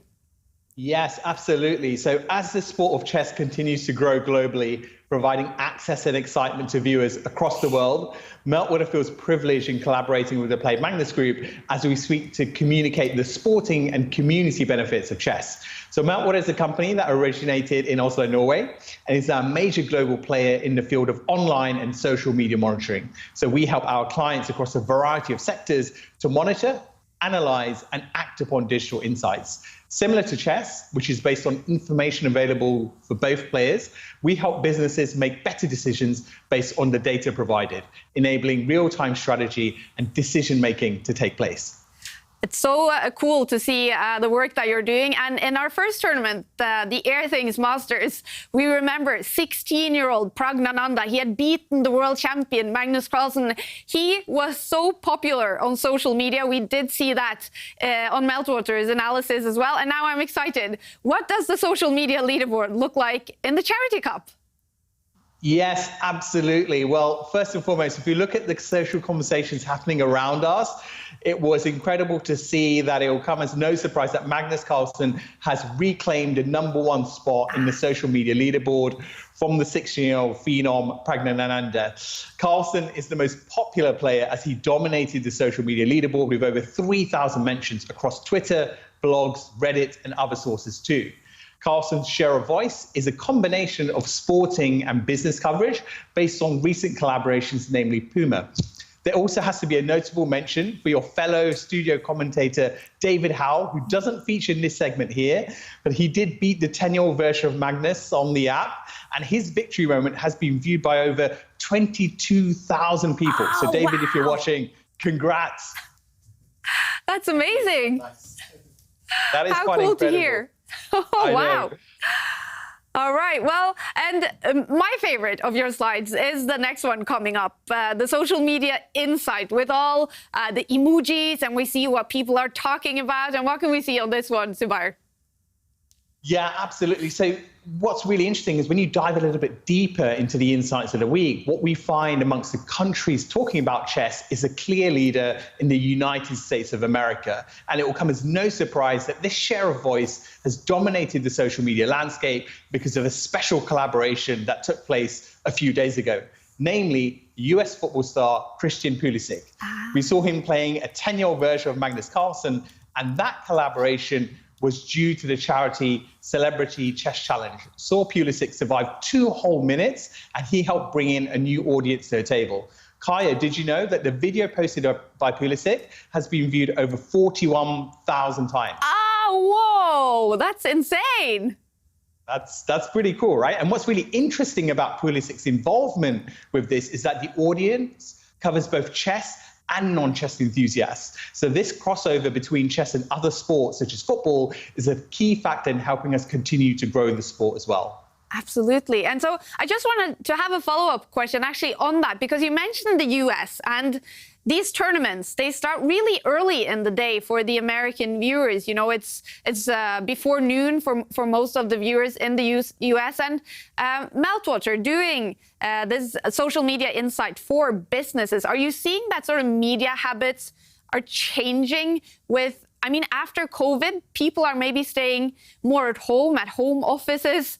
Are they able to sort of follow, for example, the Meltwater Champions Chess Tour more during the day?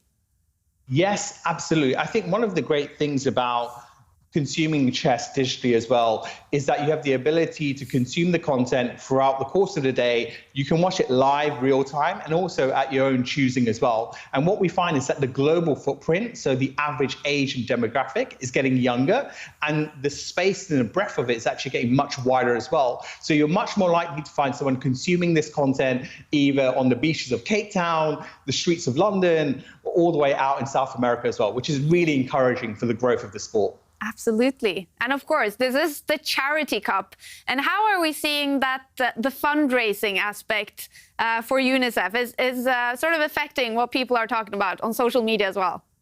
Yeah, absolutely. So if we go back to that analysis that we had up before, where we looked at the profile of the countries, to the left of that, what you typically find is that word cloud. And in that word cloud, it provides you an overview of the charitable aspects of this tournament. I mean, there's keywords there are support for children, families, humanitarian work, and UNICEF. And so what we see here is the digital community is coming together to really place humanitarian causes at the forefront of this tournament.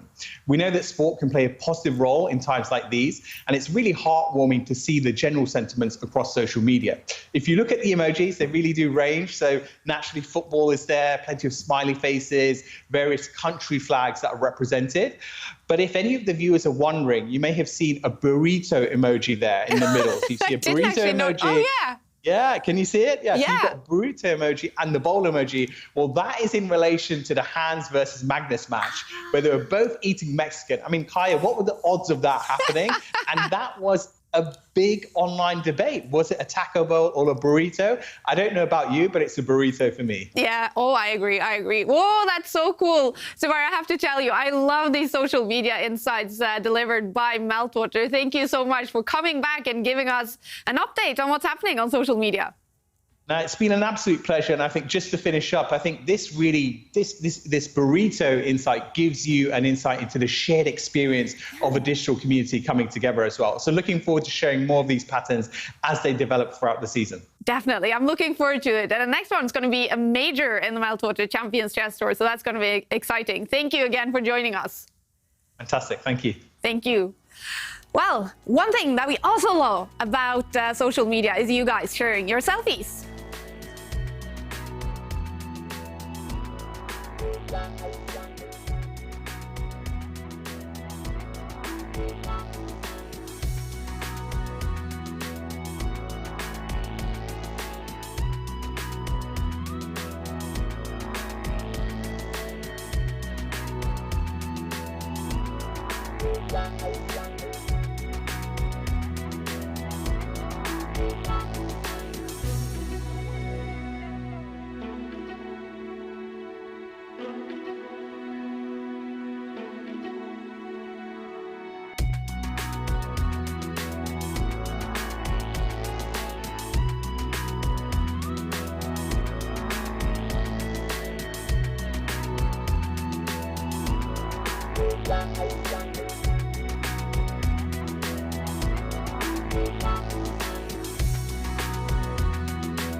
Watching chess in the sun with a beer, that looks very enjoyable. And we're just sitting here talking about that burrito that Subair showed to us that you guys have been tweeting on social media. Game is coming up in 1 minute and 41 seconds.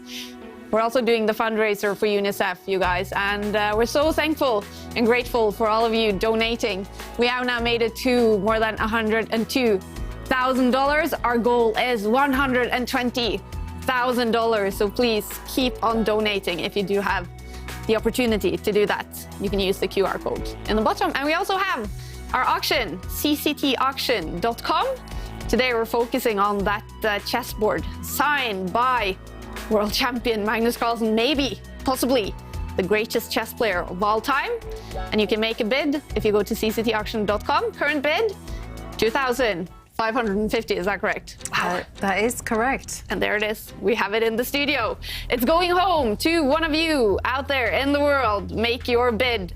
The auction will last until the end of tomorrow's show. But now we're heading into game 2 between Magnus and Duda. The first one was a draw, and now Duda will have the white pieces. So what should we expect, David? I think Duda, if he wants to win this final, needs to take some risks, and that will involve playing with the white pieces. We saw a really fascinating battle in the last one where both sides had some small chances, but I do think Duda needs to find a way to attack Magnus if he wants to win. And that could start now. Maybe he'll just try and suss out Magnus's opening approach. It is a two-day match, but either way, I think he should go on the attack before Magnus really gets in his groove. Yeah, and you were saying in the break we were having here, Pontus, what a game the first one was. It was really interesting to see how both of them really wanted to win that game. Yeah, well, especially Magnus. Yeah. You know, he really went for it. I mean, and in a very risky way, I would say. So he really went for it, you know, and that, like I was saying to David before, you know, not all players would do that. No. So the first game, you will just take it safe and play it safe and take it easy, you know. Do you think Ivanka, would you have done it? No. Maybe Nope. by accident, actually. Me neither. Kaja? Yes, of course. Of course, yeah. Okay, the Norwegians do it, but the others... That's why he's the best in the world, though, because he takes risks, and they're measured risks. They're calculated. He knows kind of the acceptable boundaries where he can push things, but then still bail out with the draw if he really needs to. Yeah. Do you think he was happy or unhappy with the result in that game? Magnus, the way it turned out? Yeah, I think he'll be okay with it. I don't think he'll be unhappy. Obviously, he would love to win, but he knows that he tried everything he could. Duda just played well. And if anything, Duda was maybe slightly more convincing in that game. So Magnus, he knows there's a long, long way to go. From World Championship experience, playing all these matches, he knows that the critical moments are still later in the match. All right. Well, game 2 should be about to start. I think we're again waiting for Magnus Carlsen. Maybe he's getting that burrito ready. Oh, that was the taco bowl that he had. It was Hans who had the burrito. It was. Yeah. Well, Jan-Krzysztof Duda is waiting, perhaps preparing the opening he will play with the white pieces. And here we go. Okay, just like the last game, it's a Queen's Pawn opening, and how will Magnus react? In this tournament, we've already seen him play the Dutch defense, the King's Indian defense, the Grunfeld defense, every opening. And now, okay, it's a Queen's Gambit.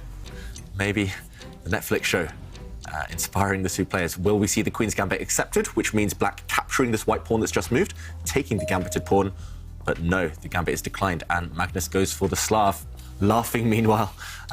This time not laughing about falling asleep, laughing about something else, clearly, but this is known as one of the most solid openings in chess. Black just puts pawns on light squares, blocks things up, and tries to stay solid. So, okay, right now, Duda has got to decide whether to trade pawns in the center, bring his knight out, push a pawn. This is a line I think we call the slow Slav, just because things will take a while to open up later. Yeah, I was just about to say this. I haven't seen him playing the real Slav. I think usually he goes for the... Yeah, it's a clever move order that has actually been advocated by Sam Shankland in his chessable course. I'm not quite sure it's a slow Slav, but anyway, the whole point is that you don't have to deal with pawn takes pawn, and just a nice kind of move order trick. And Magnus actually choosing the queen, developing the queen, which is a solid, and white is just going for a slightly better position. Yep, Duda developing the queen there, and Magnus reacting by pushing a pawn. He's getting ready to develop Black's light-squared bishop, which is actually the problem child in this type of opening. Look at the Black light-squared bishop. It's actually blocked in by its own knight, previously by a pawn, so now it's created, it has a nice home, at least, on the b7 square. Then Black's rook can slide across to the centre, and I think both sides will focus on castling the king in a few moves' time. The centre is closed right now, so there's no urgency for that. Both sides just developing pieces, maybe aiming for pawn breaks later. Meanwhile, Duda, he's staring up into the heavens, looking up into the sky. Ooh, Beth Harmon. Yeah. He's just trying to remember what to do. Yeah, exactly. Which line to test. Exactly. No, but it's going to be like that, you know. They're going to castle and develop and some rooks to the same file as the queen, pointing at the queen. You know, you have seen this game before. You've probably even played it. I've played something very similar to this. Me too. White's rook will go, White's rook will go opposite the black queen. Black's rook will go opposite the white queen, and there's just a bit of a standoff. Yeah. And White's dark square bishop will find itself on the edge of the board on the b2 square. And this is like the perfect opportunity to ask you both a question that has been put to you by Johnny Slaw, who asks, David, if you were to play Magnus in a blitz game as White, what would your opening choice be? Ooh, good question. I have played Magnus a few times, normally informal blitz games, just friendly blitz games. And I've tried two different strategies. One is the Reti opening, just kind of solidly getting out, surviving the opening and trying to take the game quickly towards the middle game. But I've had slightly more success maybe by opening with the king's pawn and being very direct, something like the Scotch game. But the problem is, against Magnus, no matter what opening you choose, at some point he tends to outplay you. So, it's a tricky one. I think that's the hardest kind of matchup in chess, playing Magnus and blitz. How about you, Pontus? I would definitely go with the king's pawn, you know. Why? Because the best chance for me is to attack him. Or that he falls asleep. Like. You see, there he is again. Is it sleep or is it laugh? Yeah. You're like a hypnotist. Every time you say the word sleep, Magnus just, his head goes down. No, but I would definitely go for the attack, you know, because that's the best chance to win. Even from the get-go? Yeah. You have to try to attack him. Right? Yeah, because it's also you have to also go on your own strong points. Yeah. Because what a lot of players do as a mistake is that they try to just I am playing Magnus. I remember Prague was playing one time, and he fell into thoughts after like 3 moves, you know, and then he fought like for 1 hour. And that's just respect or something like this that is thinking, you know. He doesn't really think about moves. He has respect. And then after, 15, 20 minutes, I can't play that. And so you have to believe in your play, you know, and attack him. And usually the guys who are having the best scores are actually those guys that are not afraid of him. Yeah, incidentally, I've been, this morning, I was watching the course that I was talking about yesterday for Chess24 Premium members. It's won by Spanish Grandmaster Ivan Salgado Lopez. And was that the Swindler? No, this was the one that, he talks Murdo. about. Yeah. He talks about playing like Magnus in Rapid and Blitz, but he has a chapter on how to beat Magnus, how to play against him. And there he says, more or less like you guys, that you should play the best moves, which is easier said than done, but you should actually aim for positional advantages, because this is something that Magnus is so good at that he will himself feel discomfort. Yeah, I think maybe in a classical game that would be the way to go, because direct attacks might not work so much, but in Blitz, Blitz, I think you have to attack him. Yeah, because he's better in those... because Blitz has a lot of intuition, you know, and his intuition is the best in the world. Yeah. So, because if you go with a slow positional game, what I've noticed at least is that, for example, if I play with Blitz game, with informal Blitz games with Magnus, or that his intuition is much better than mine. So if I play in his way, he's going to spot the moves faster than me. Yeah. And that's a problem for me, because the Blitz is about time as well, you know? So then, let's say that I survive, but then I have no time, so I lose. So now I'm going to lose some time. So it's always... so I can't play the same type of chess as fast as he can do it. Even if I find all those moves, I will lose some time. That's good advice for any player playing against someone a bit stronger than them. Just don't give them positions where they can rely purely on their intuition. Just make them calculate, make them find only moves, or make them kind of make big decisions where they have 3 or 4 options on every turn. That's the only way to confuse them. And showing no fear. Often when I play lower-rated players, they show me too much respect, and then I know that eventually I'll beat them just because they're kind of submitting to everything I want to do on the board. But if they just go all out at me, just no fear, going for my king, sacrificing pieces, I get afraid. And even Magnus does that, even against lower rated players occasionally. We've seen it from Daniel Dubov attacking Magnus. He's checkmated him a few times. We've seen Magnus lose a few games on the tour just when people stop respecting him too much. And meanwhile, a few developments on this board. We did see actually a trade of pawns in the centre. So we were talking about how it was a bit of a standoff. Things would just slowly open up, but things open up very quickly. Duda going on the attack, or trying at least against Magnus. And suddenly the white queen has found herself over on the side of the board. The black queen now developing, and this is really interesting for Magnus. He's kind of keeping us guessing. He's keeping Duda guessing. Which way is the black king going to go? And that's the main question right now. Black has a healthy position in general, the two black bishops pointing towards the white king.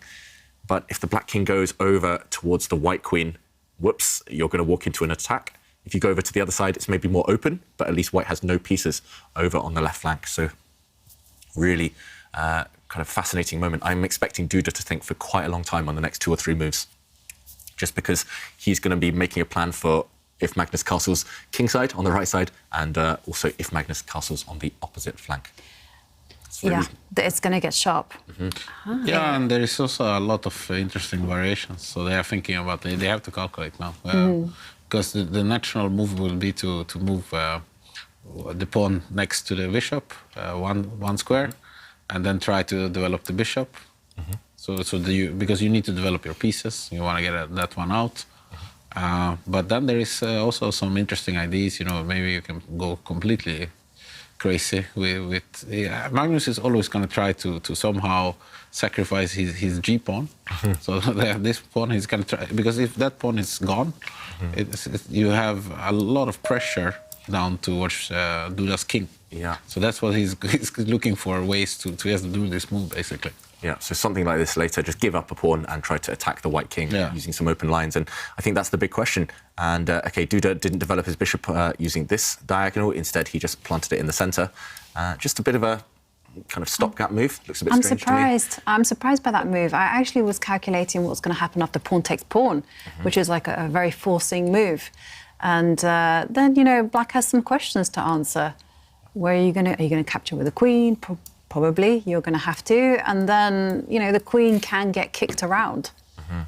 Yeah, for example, queen takes pawn. Now white can play the same move he did in the game, but just gaining time against the black queen, forcing her back.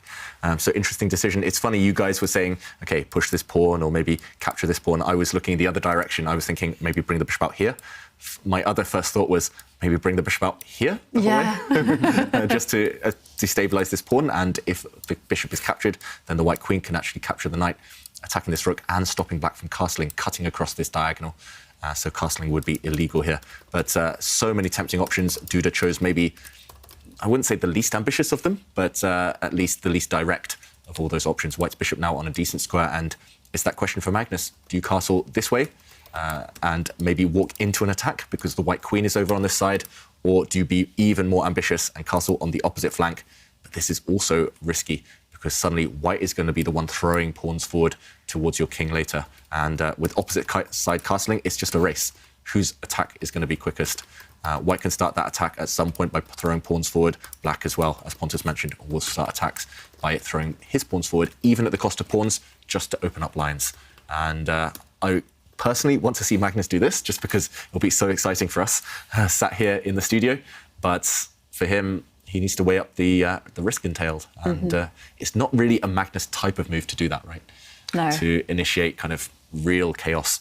It would be more maybe Magnus's style to just, after this bishop move, to, I don't know, just kind of stabilize the position. It's just not easy to find how to do that.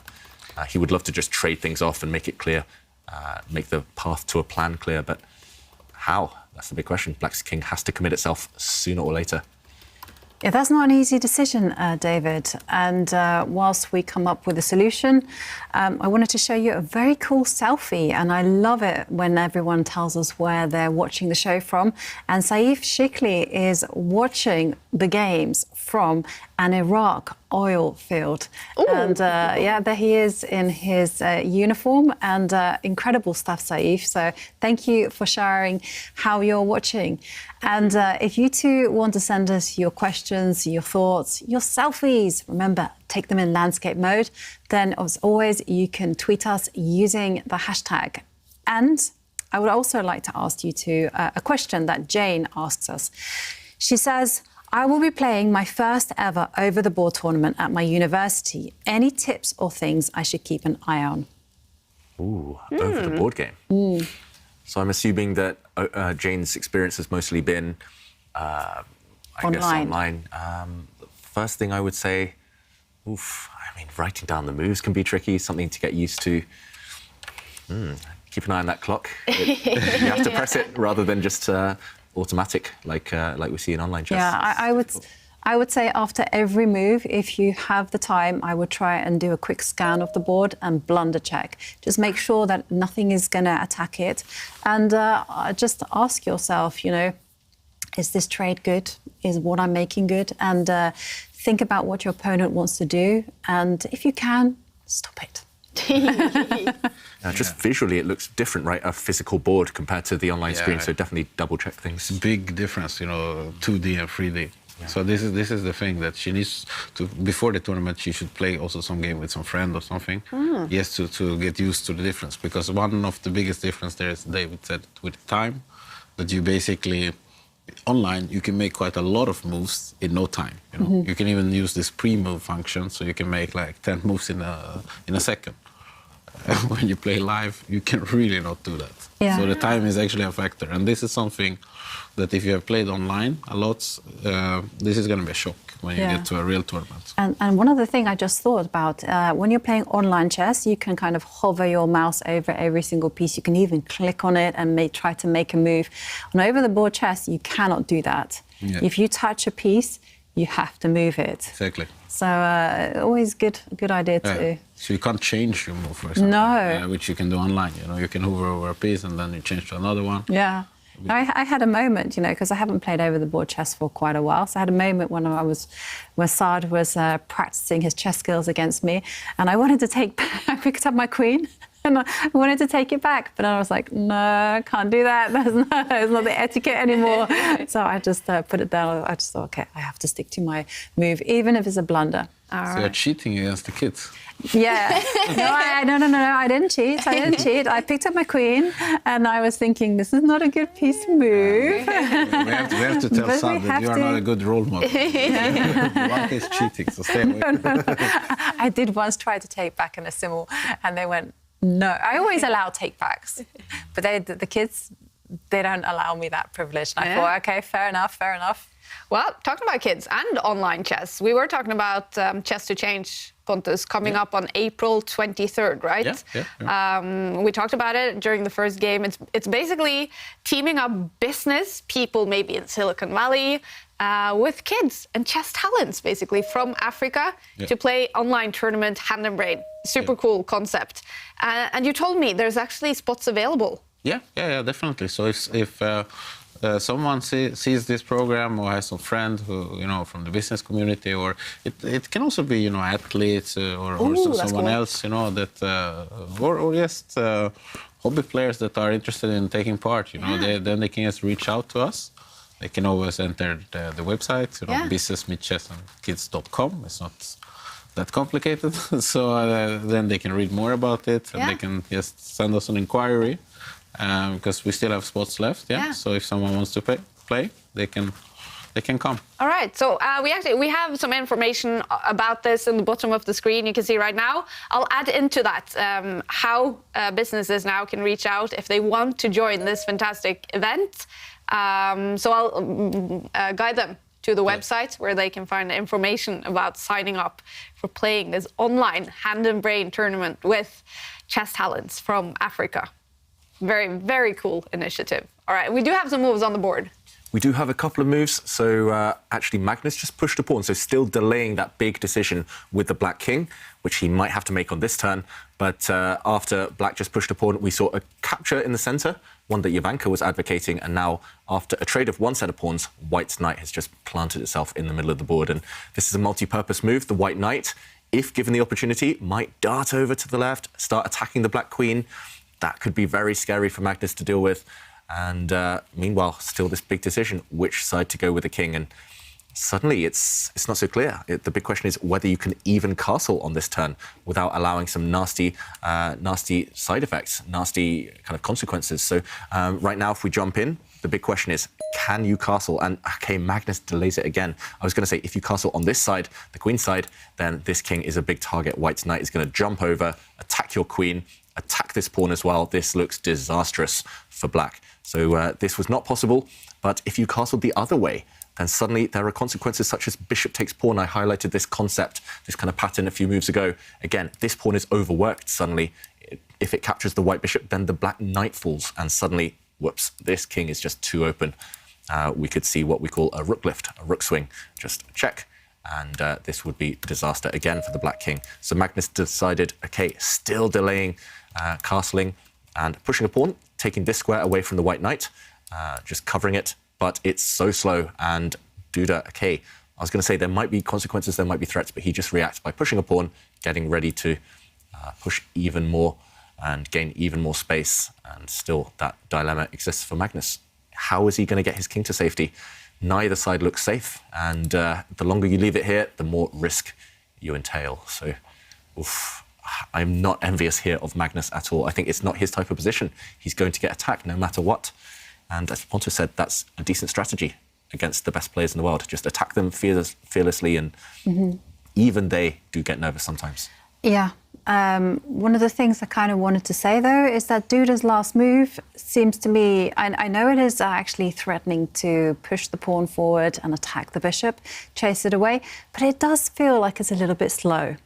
And it doesn't quite feel like this is the most critical continuation that Magnus should be scared about. I mean, just with the king in the middle of the board, I was kind of hoping for something very, very aggressive. And just in light of Duda's continuation, I mean, can the black bishop just step backwards 2 squares and just go, I know it's on a dance, but it is going to look at the white queen and defend the knight and get ready to kind of castle the king? Yeah, I think you have to play a move like that right now. Magnus has to go on the defensive, start kind of taking these measures to, first of all, castle his own king, but prevent White's activity coming. Yeah, Jovanka, it's interesting you say that move is slow. That was my first instinct too. It felt like White maybe could have thought a bit longer, gone for something a bit more direct. But then again, we did see Magnus slightly shake his head, and he is still the one, if any, of the two players, he is the one, Magnus here, who is nervous already. Who needs to play accurately, needs to play on the defensive. I think one wrong move here as black, and you might even lose. Oh, wow. And for white, you've got a bit more margin for error. Still some hope for black if the black king could find safety, but it's not a given right now. I like Jovanka's move, though, bringing the black dark square bishop, back, planting it in front of the black king just to act as a defender, just to keep the position stable for the next few moves. It seems like Magnus is making some sort of a plan. We see Herbert from Ireland donated $102. Thank you so much. And please, if you do have the opportunity, please donate to our fundraiser for UNICEF, doing life-saving work for the refugees now from the war in Ukraine, and also people and children still living inside Ukraine. David from United Kingdom donated. Dr. David, is that what it says? Yes. Wow, cool. So that's your nickname. Dr. David, that's what we have to call David when we're not on the show. I wish I had that title. Yeah, thank you so much, everyone, for participating in this important fundraiser. And after this game, we're going to have another charity challenge. It's actually going to be with 15-year-old Saad, who is a big chess talent, 2,000 on the rating list in classical chess. And you know Saad. Pontus, he's actually from the Business Meets Chess and Kids program, basically. Yeah. What is his story? Well, his story is basically that he has parents from Somalia, and they of course immigrated to Norway. There is always, I shouldn't say always, but there is a lot of times there is some challenges when you come to a new country and so on, you know, and when they try to establish, to get integrated, to get to know, you know, local people, Norwegian people and so on. So Saad, for example, he has, he picked up chess at some point and he started to play, and there was his chess club, Barum, has helped him a lot throughout the years as well. That's great. And then we came in contact with him and his brothers. Abdishakur and Abdirizek, they also play. Oh, cool. And they're also quite good. Yeah. So we just thought it was cool that such a kids that they are interested in chess, and Sad is the most interested in chess, you know. So he's also the best right at the moment. Super talented. Yeah, and he's playing in the Norwegian national youth team. So he's very, very interesting. He asks questions about chess all the time, and he was playing with Jovanka in the break. And he really likes chess, you know. And then, but the problem is, of course, the funding and this kind of things for him to go to a tournament, you know. And because chess as well, like other sports, it's expensive, right? It's expensive to buy books, you know, to buy equipment, to maybe if he's going to watch some chess-able course or whatever it is, you know, everything costs money, you know. And so, for example, to study. When he's going now to this NTG Elite Sports Gymnasium. Which also Magnus went to, Magnus went there, exactly. You know, then there is school fees. And that's very hard for the family to pay, you know, because they don't have that wallet. And therefore, you know, it helps a lot if he, you know, can meet some business guy. And like with Morten now, with Ferd and so on, you know, they found each other and then Ferd suddenly sponsors him. So this is how you can use chess, you know, to match people. And now I've been watching him play today before this show. He has a future in chess. There is no doubt about it. It's a great story. And, I'm looking forward to seeing him play in the chess. How many moves do you think he can last? Against Magnus 10 with 2 minutes on the clock. Well, you can turn it around. How many moves can Magnus app last against Sad? Because I think he's the favorite. I think he's better than that app. Yeah, if he had unlimited time. He would definitely be able to win that game. But he's quite fast, actually. So he's 2,600 something on chess.com. So he's incredible. He's better in faster games. Yeah. He likes it also. He likes when there's some tension. He's going to be our youngest participant ever in the charity challenge, Young Sad, and that's coming after this game. I bet his idol is Magnus Carlsen. And is he fighting to survive in this game, Magnus, now? Still, I would say yes. If you look at all of White's pieces, they're mobilized. Okay, really interesting castling now with Black. All of White's pieces are mobilized. 2 white rooks teaming up, the white bishops in the middle of the board, kind of with that gaze focused on both sides. The white queen nicely placed for an attack. White's centralized knight. They're all fantastic. I was about to say Magnus, his king situation was still not ideal, but he has decided to castle, and I think he's banking on some tricks here. He definitely is, because my first instinct was like, wow, he's allowing that trick that David pointed out. Bishop takes pawn, and suddenly the knight on f6 is a little bit unstable because pawn takes bishop isn't really possible because the queen takes knight and the king is just too shaky. So, Magnus has a crafty trick up his sleeve, though. His idea is actually not to capture the bishop, but instead to go bishop takes pawn himself. Quite possibly, yeah. Bishop takes pawn would be a check, and after the white queen recaptures, then after we see a trade here, we could see Black recapturing the white bishop. Here, I still prefer White, to be honest, because Black has an isolated pawn. White has a potential passed pawn over here as well. But maybe this is what Magnus is relying on. And maybe also another trick in this position. If White had gone for this, then possibly now he could have captured the pawn.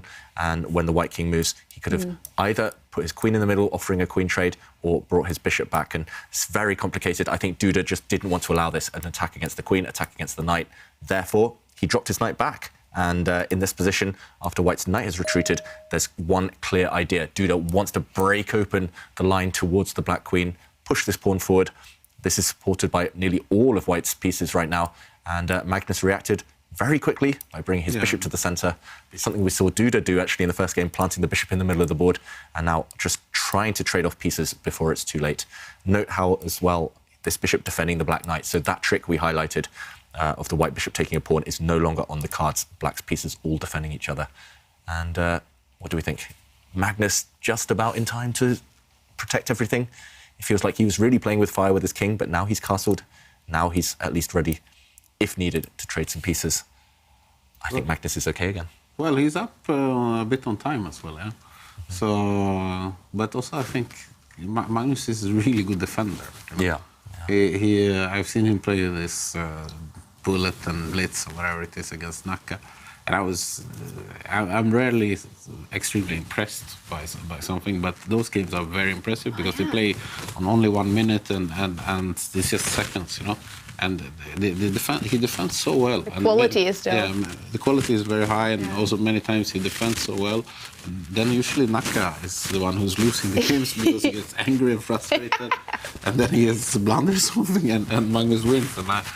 Because Magnus has sometimes, 20 moves he needs to play the only move, and he does it. It's incredible. And I remember there was also something with chess.com that because they have this cheating sensor. And it actually was screaming the first time Magnus was playing. He was cheater, because he hit too high percentage of the moves of the computer, the first move. Yeah, let's jump into the position because Duda's thinking a long time and he's under 4 minutes right now. And he has a huge decision to make because he has to do something. He has to go on the attack. I think it's time either to push this pawn forward as he was planning to do, or maybe even just come back with his knight to the center. Because what else? Suddenly, you don't want to trade off the rooks. If all the rooks disappear, for example, if white initiates these trades, then black is actually going to have the better pieces. Black's queen now is going to, firstly, maybe start threatening some checkmating ideas. Maybe the black queen as well can jump to the center, attacking white's bishop. Note how the white queen is suddenly offside, not helping, and white would be in huge trouble. And we're actually seeing something very similar to this. I mentioned the knight maybe coming back to plug the open file to stop any exchanges of the rooks. Instead, white pushed forward. And Magnus instantly trying to put pressure now on Duda on the clock, traded a set of rooks. And if Duda recaptures, then Magnus will do the same. He will just offer this trade of rooks, trying to break through towards this white king. We talk about it all the time. The white king lacking breathing space, lacking Luft, lacking an escape square, and back rank tactics against this king might continue. We could see a line just to show one variation, maybe, for example, if white captures a pawn, gets greedy, then we would see a trade of rooks and black's queen now just breaking through. The white queen not able to help out. So we saw another move there from Duda, and a bit of a weird one, a bit of an ugly move, not capturing with all of the rooks, but instead in this position, taking back with his bishop. And the reason I say ugly is because this bishop on the first rank could be a target. The black rook sliding across, and look at this, there's a massive trap in the position. If white plays the most greedy move and plays pawn takes pawn, it looks like white's winning a pawn, attacking the black queen with a pawn, attacking with a rook as well, then suddenly Magnus would win with a queen sacrifice. Queen takes rook, eliminating the only defender of white's bishop, and after the queen is recaptured, this is the exact tactic I was talking about. This is checkmate, back rank checkmate, no escape square for the white king. And this is actually on the cards right now. Duda doesn't fall into that trap. The bishop was a target. Pawn takes pawn would have lost on the spot, as we just saw. So he brings his bishop back to a square. It cannot be targeted. But things are turning in Magnus's favour. This white queen now just offside. And I expect Magnus here maybe to block things up. And the game goes on. But white is playing temporarily without the queen. And OK, he does this. He blocks things up. And he is the only one with control over the open file now.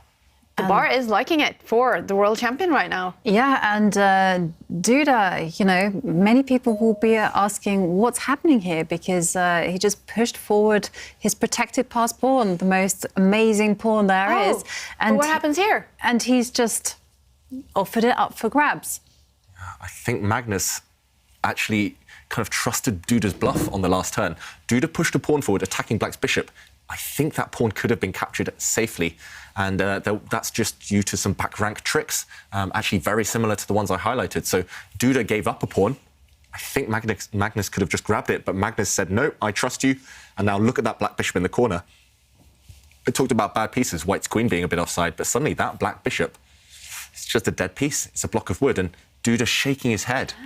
But he's doing okay. He can just support this white pawn. He can protect it, and the game goes on. Black playing without this bishop in the corner. Yeah, I mean, he has a knight that is a willing defender, a light square bishop that is willing to come to its aid, and Duda does put his knight on the edge of the board with the sole purpose of locking that light squared bishop out. And I like this position suddenly for Duda. I mean, but the one thing is, I mean, how stable is that pawn in reality? I mean, can black start to go, well, no big deal, play around it? Yeah, so this white pawn, this very far advanced white pawn, currently it's tying down the black queen. It's caging this black bishop in the corner, as we mentioned. But yeah, Magnus is going to hope that it can be easily blockaded. You can just ignore it, pretend it's not there. The Black Knight jumping into the center, and actually maybe it's more important that the White Queen is just not coordinated with the rest of her army. And after this bishop move, it would be super tempting now, if I were Magnus, to use the Black Knight, capture White's dark square bishop, and suddenly White is... There we go. We saw that trade very quickly there from Magnus, and suddenly the Black Queen can start threatening this isolated White pawn in the center of the board, the one that has just recaptured. Suddenly White's really weak on the dark squares. The Rook jumps in instead, attacking 2 pawns now. And I mentioned things were turning in Duda's favor, but now that Black has complete grip on the dark squares, I think it's actually the other way around. Duda shaking his head as well, and lower on the clock. Definitely. Yeah, suddenly, I mean, this is still very tense. It could go either way, but suddenly maybe Magnus is the happier of the two. And the White Knight, I mean, which piece is worse here, guys? The White Knight on the edge of the board or that Black Bishop in the corner? It's not clear, actually. Maybe they just balance each other out. Yeah, maybe what's needed is maybe for White just to kind of roll the dice and try to bring the Queen into the game, even at the cost of some extra material. And just bank on the fact that this passed pawn needs to be pushed, can find a way to kind of try to dislodge the Black Queen. Yeah, the only problem for White... Not easy, though. Yeah, White's Queen now, she is kind of tied down to the H2 pawn, the White's pawn on the H2 square. If you look at Black's bishop in the centre and the Black Queen, they're eyeing up this pawn on the diagonal. So White's Queen temporarily tied down. Duda looks really unhappy, meanwhile. Just psychologically, I think he's just struggling to adapt to this kind of transition of Black suddenly getting active with his Rook. And Pontus, does it look to you that White's lost control? Yeah, I think it's totally lost control. Yeah. Wow, totally lost control as well. Yeah, because he also lost control over the clock. So I think 40 seconds, he's in big problems. He just looks uncomfortable, visibly. Yeah. And Duda, normally he keeps a poker face if he can. I've seen him have a dead loss position. Sometimes the computer says +5 for the opponent, but he still looks super calm. This time, no, he's shaking his head and, okay, he brings his bishop forward. Oh, no. There we go. I mean, it's just expected because of the clock, because he's lost control on the position, and that's when blunders happen. They don't just occur out of nothing most of the time. And, okay, here we see Stockfish, the computer suggestions, the top 2 moves which give Black a significant advantage. They're also the most obvious moves in the position. Sometimes that's not the case, but here, Black has a choice. The Black Rook in the centre is attacked by White's bishop. You can just sidestep and capture a pawn. Magnus does this. You could have captured the other pawn as well on the left side. That would have been strong too. But yeah, it's looking very good for Magnus right now. He's a pawn up, and White's struggling to create counter threats.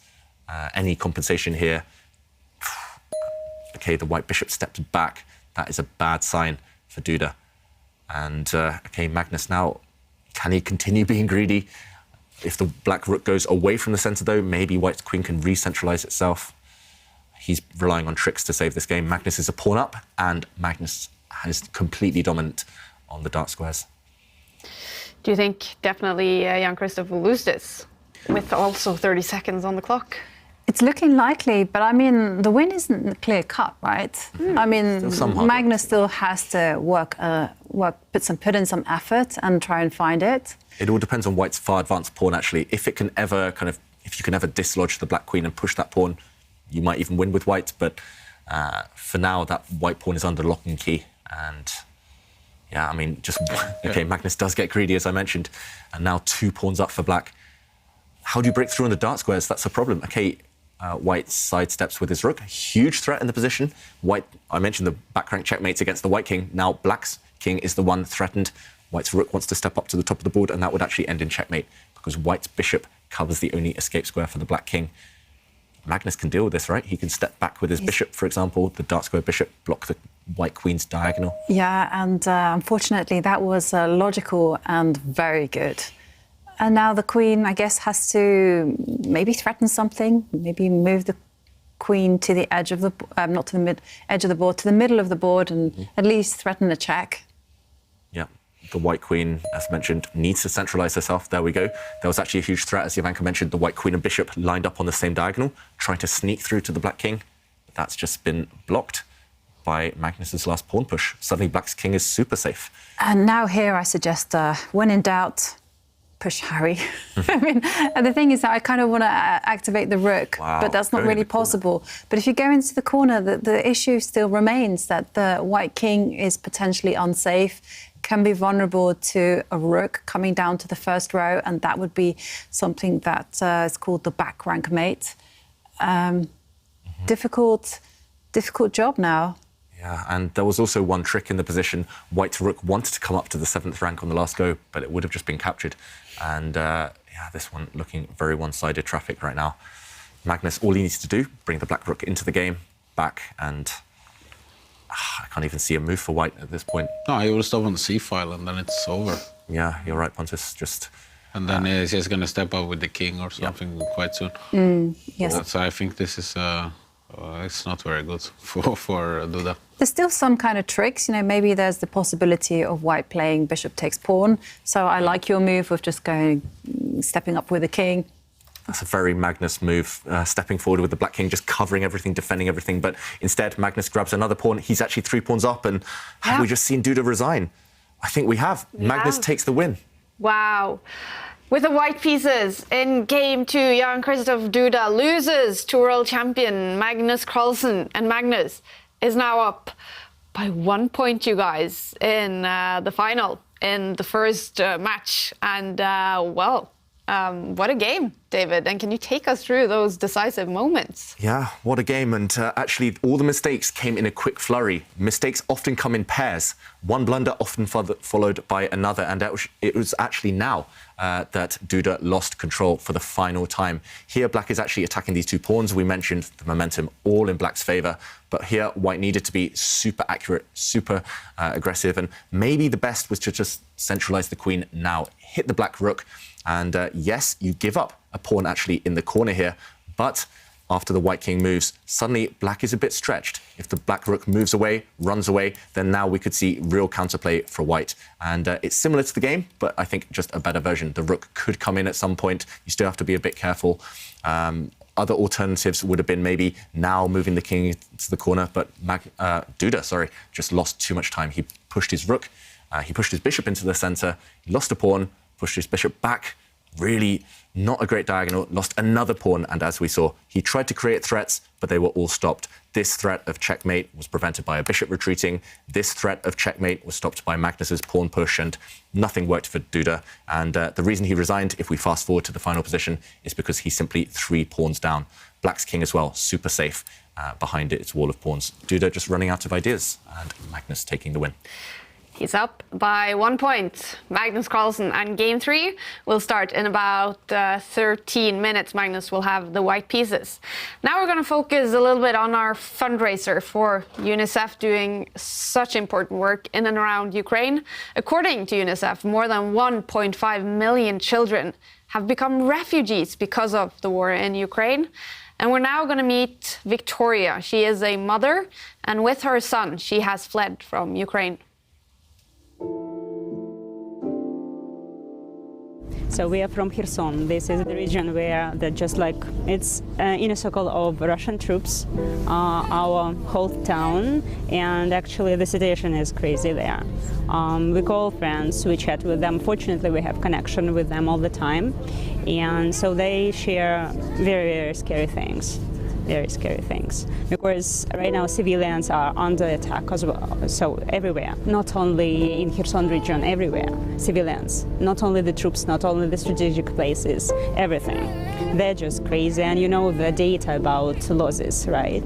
So among civil population and among children, so for the last a couple of days, 14 children were killed already, so it's I don't know, I can't even express, I don't have words to express that. A little story about the orphanage in Kakhovka. Still, it's working up to date, and for now there are about 50 children who are in the underground, in the basement for these couple of days already. And so the director of that place, she's just trying to provide the food and somehow to heat up the building, because children start coughing, it's not so clean there, so you can imagine the situation, because nobody was prepared for that. So, and it's very, really hard. But unfortunately, so those children are staying in a basement. In a basement. So 50 of them? 50 of them. There are 50 of them, and they're staying in the basement, and sometimes probably they go up, maybe to change or something. I hope so. Orphanage itself is located on River Dnieper, and it's just like on the palm, you know, they're opened to any, I don't know, to anything, to any attack. They are opened. I'm not sure, I don't have a lot of information about it, what's happening right now, but I was said that it was really difficult to find food for them because they're just cut off. I just want him to go to school, to his own school, and to live in his own town. That's probably all. And a future, good future. And help us to build our country from the beginning. And please help us finish all this, I don't know, all these terrifying things, which are unfair, real unfair.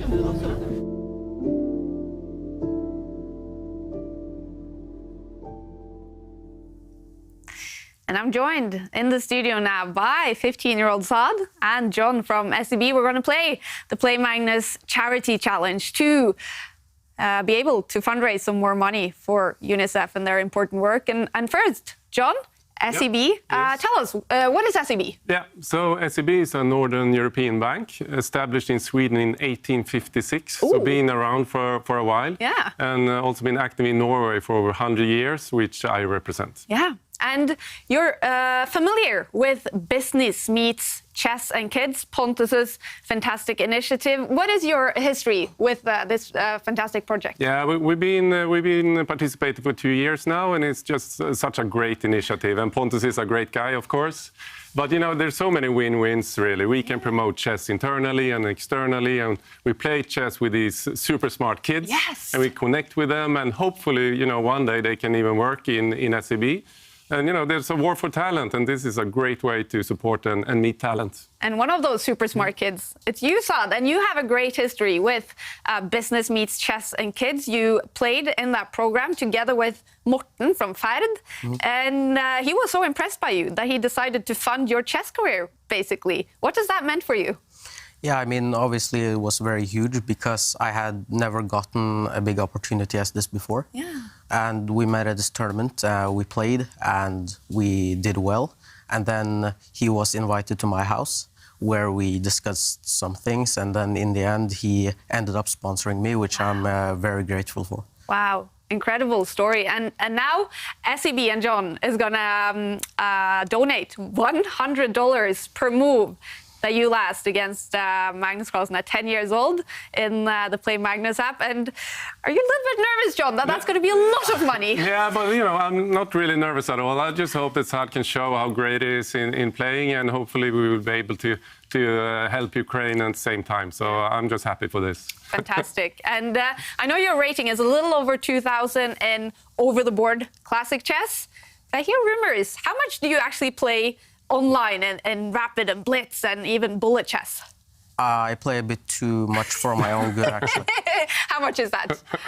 I played 10,000 games in like 3 months or something. Oh, well, I have to say, we have some expectations for this game that you're going to play. Saad is going to have 2 minutes on the clock, and the goal is to last as many moves as possible before being checkmated on the board or losing our time, or even winning. But 2 minutes goes by very fast. And David, Pontus, Jovanka, they're going to comment on this game. Are you ready, Saad? I'm ready. All right. Well, here we go. The Play Magnus Charity Challenge. All right, what we're seeing on the board, you guys? Super quick. Open Sicilian from Saad. He knows his openings, he knows his theory. One is Sveshnikov from Magnus Carlsen. And what He plays the World Championship variation as well, yeah? This position, I mean, this opening at least featured heavily in the 2018 match between Magnus and Caruana. So, yeah, the app following all of Magnus's moves. This is literally playing against Magnus Carlsen. And, okay, a trade of pawns. I think that was a bad move. Ooh, a threat against the white rook, a sacrifice from Saad. And, okay, giving up a rook for a bishop. Magnus reluctant to take it, though. The speed is incredible, though, and still 1 minute and 30 seconds left on the clock. Big threat against white's bishop. Saad spots it. And Pontus, who do you prefer here? Black does. Black is a really good position. I think it was a very bad opening choice. because the app is probably programmed on this. Studied all of Magnus's games. But it's incredible, this app, you know. Sometimes it plays like a 10-year-old, and other times like an inspired genius. We know Saad can make a comeback in this game. Definitely. Of course you can. And he's playing so quickly, which is incredible speed. Long way to go, and some pressure on Saad's pawns. He's just going to back them up. Nice move. Very solid. Still a long way for black to go to convert the extra rook for bishop advantage. Yeah. And this is going to be a lot of moves. You do have to remember that Saad does have complete control over the dark squares, and Magnus 10, very ambitious, pushing his pawns forward and the king. Saad might have a chance now, going on the counter. Fantastic. Great job, Saad. Great move. Good idea. And now the black king a bit open and the dark squares weak around it. Okay, Saad fighting back nicely and improving the queen there as well. Resourceful. Yeah, I'm starting to like White's position suddenly again. Yeah, he's coming back, you know, now it comes. But Magnus, more than a minute left. 10 is being very materialistic and lining everything up. Move, eh? Yeah, that's a classy move there from Saad, just keeping the bishop nice and safe. Look how rock solid the white king is. And wow, even some checks available to white if he wants. Pushing Harry the h-pawn forward. There's closing already a mating net around the black king for later. Wow. Okay, still really tense. What an incredible game, and much time left on the clock. This is going to be a lot of moves. What a game! Yeah, it's really going to be a lot of moves. And I think Magnus has no idea what to do. Magnus is just moving the queen back and forth, the king back and forth now, and Saad opening up a line maybe for It's bishop. sex pawn. Oh, look how open that black king is. So dangerous. Magnus playing with fire. Will Saad punish him? And remember, the record is 72 moves made by David Howell in the Everything's Masters. Are we looking at those numbers, you guys? Possibly. Still a long way to go. I think Saad wants to win the game quicker than that, though. And, okay, spotting the attack on his rook. Will we see a trade? Black's knight now under fire. Some exchanges in the position. Magnus really sharp there, spotting some tactics. Okay, Saad still with a lot of time left, though. Okay, bishop takes pawn. No, I think it's a bit dangerous for Saad. Ooh. Scary checks. Got to be really careful here. Yeah. Really If he goes to the wrong square, this might end in checkmate. So, okay, Saad had to give up his queen. That was the only way to prevent checkmate. Okay, how long can he survive? That's the question. This is a check. 21 seconds left. Okay. Here comes the pawn as well. Magnus just ruthless. Going for Saad's king here. And, okay, the block. This one is going to end in checkmate, though. Oh, but what a game. And what speed you have, Saad. Incredible. And if you press continue, let's see. 45 moves. That's incredible. Congratulations. Thank you. So I know you tried this all out before the show started. You were way up to 50 moves. Are you disappointed, actually, or did you like the game you played? I mean, I thought I had some winning chances in the end, but I just blundered. But I played poor in the opening, yeah. But it must be the speed to actually have to play with only 2 minutes, no increment. How hard is that? It's hard because the computer has unlimited time, and I have to play really. I can't drag the pieces. I have to click the squares, which is harder. Yeah. Definitely. But 45 moves, incredible. Are you impressed, John? I'm super impressed. I'm very happy I didn't play. 45 moves, that means $4,500 donated by SEB to UNICEF. So thank you so much to both of you. Saad, I want to finish off. What's next for you when it comes to chess? Do you have some plans going forward? Yeah, since Morten is my sponsor now, I'm planning on going to NTG, which is like a nice school if you want Same to. that Magnus went to. Yeah, I can play chess there, I can travel whenever I want, and I also get chess lessons by one of Norwegian greatest players, Simen Agstad. It's just a great community, and I'm looking forward to it. Fantastic. Business meets chess and kids. It's such a great initiative in the chess world, and there's many great initiatives in the chess world. Now we're going to meet a chess player from Argentina, and he's actually blind, but some great efforts makes it possible for him to play chess.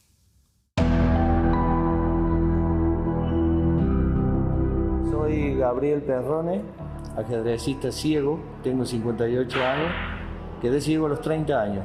En el año 2006, en un proyecto de la ULP, me invitaron a participar en un taller de ajedrez. Nunca había tenido la posibilidad de arrimarme a un tablero de ajedrez. La la insistencia de mi familia decidí participar. Fue desde ese momento que estoy con ajedrez. Para mí el ajedrez me dio mucho, las ganas de seguir, de levantarme el otro día porque quería volver a la clase, mucha motivación y energía para seguir adelante. Fue uno de los elementos que me ayudó a sobrellevar mi ceguera. En el 2009 se creó la Asociación de Ciegos Argentinos que jugaban al ajedrez. Dar charlas en los colegios, donde creo que es importante sembrar en los niños la atención que ponen ellos al ver a una persona ciega dictando una charla de cosas que vivió, no que me contaron o me dijeron. Es más directo y ellos lo captan mejor. El ajedrez social abarca los centros de jubilados, adultos mayores. También estamos en los servicios penitenciarios. En el servicio penitenciario, el respeto que recibo por parte de los internos es algo que me da muchas ganas de seguir. Es muy sacrificado. Hace más de 10 años que lo hago y lo seguiré haciendo hasta que Dios me dé salud, ¿no? Hay muy buenos jugadores, tienen todo el tiempo para practicar y quieren superarse y superar a sus compañeros de celda o compañeros de pabellón. Nos esperan y se escuchan a veces cuando vamos caminando por los patios. Profe, viene hoy a darnos la clase. Creo que estoy en el camino donde se puede hacer el bien y lo hago con mucho gusto. Eternamente agradecido al ajedrez de la universidad que me ha dado esta posibilidad y me tratan de igual a igual. Soy una persona que no tengo privilegios por ser ciego. Al contrario, me dan más trabajo para sacrificarme un poco más. Me gusta porque me mantiene vivo y estoy siempre activo y actualizado.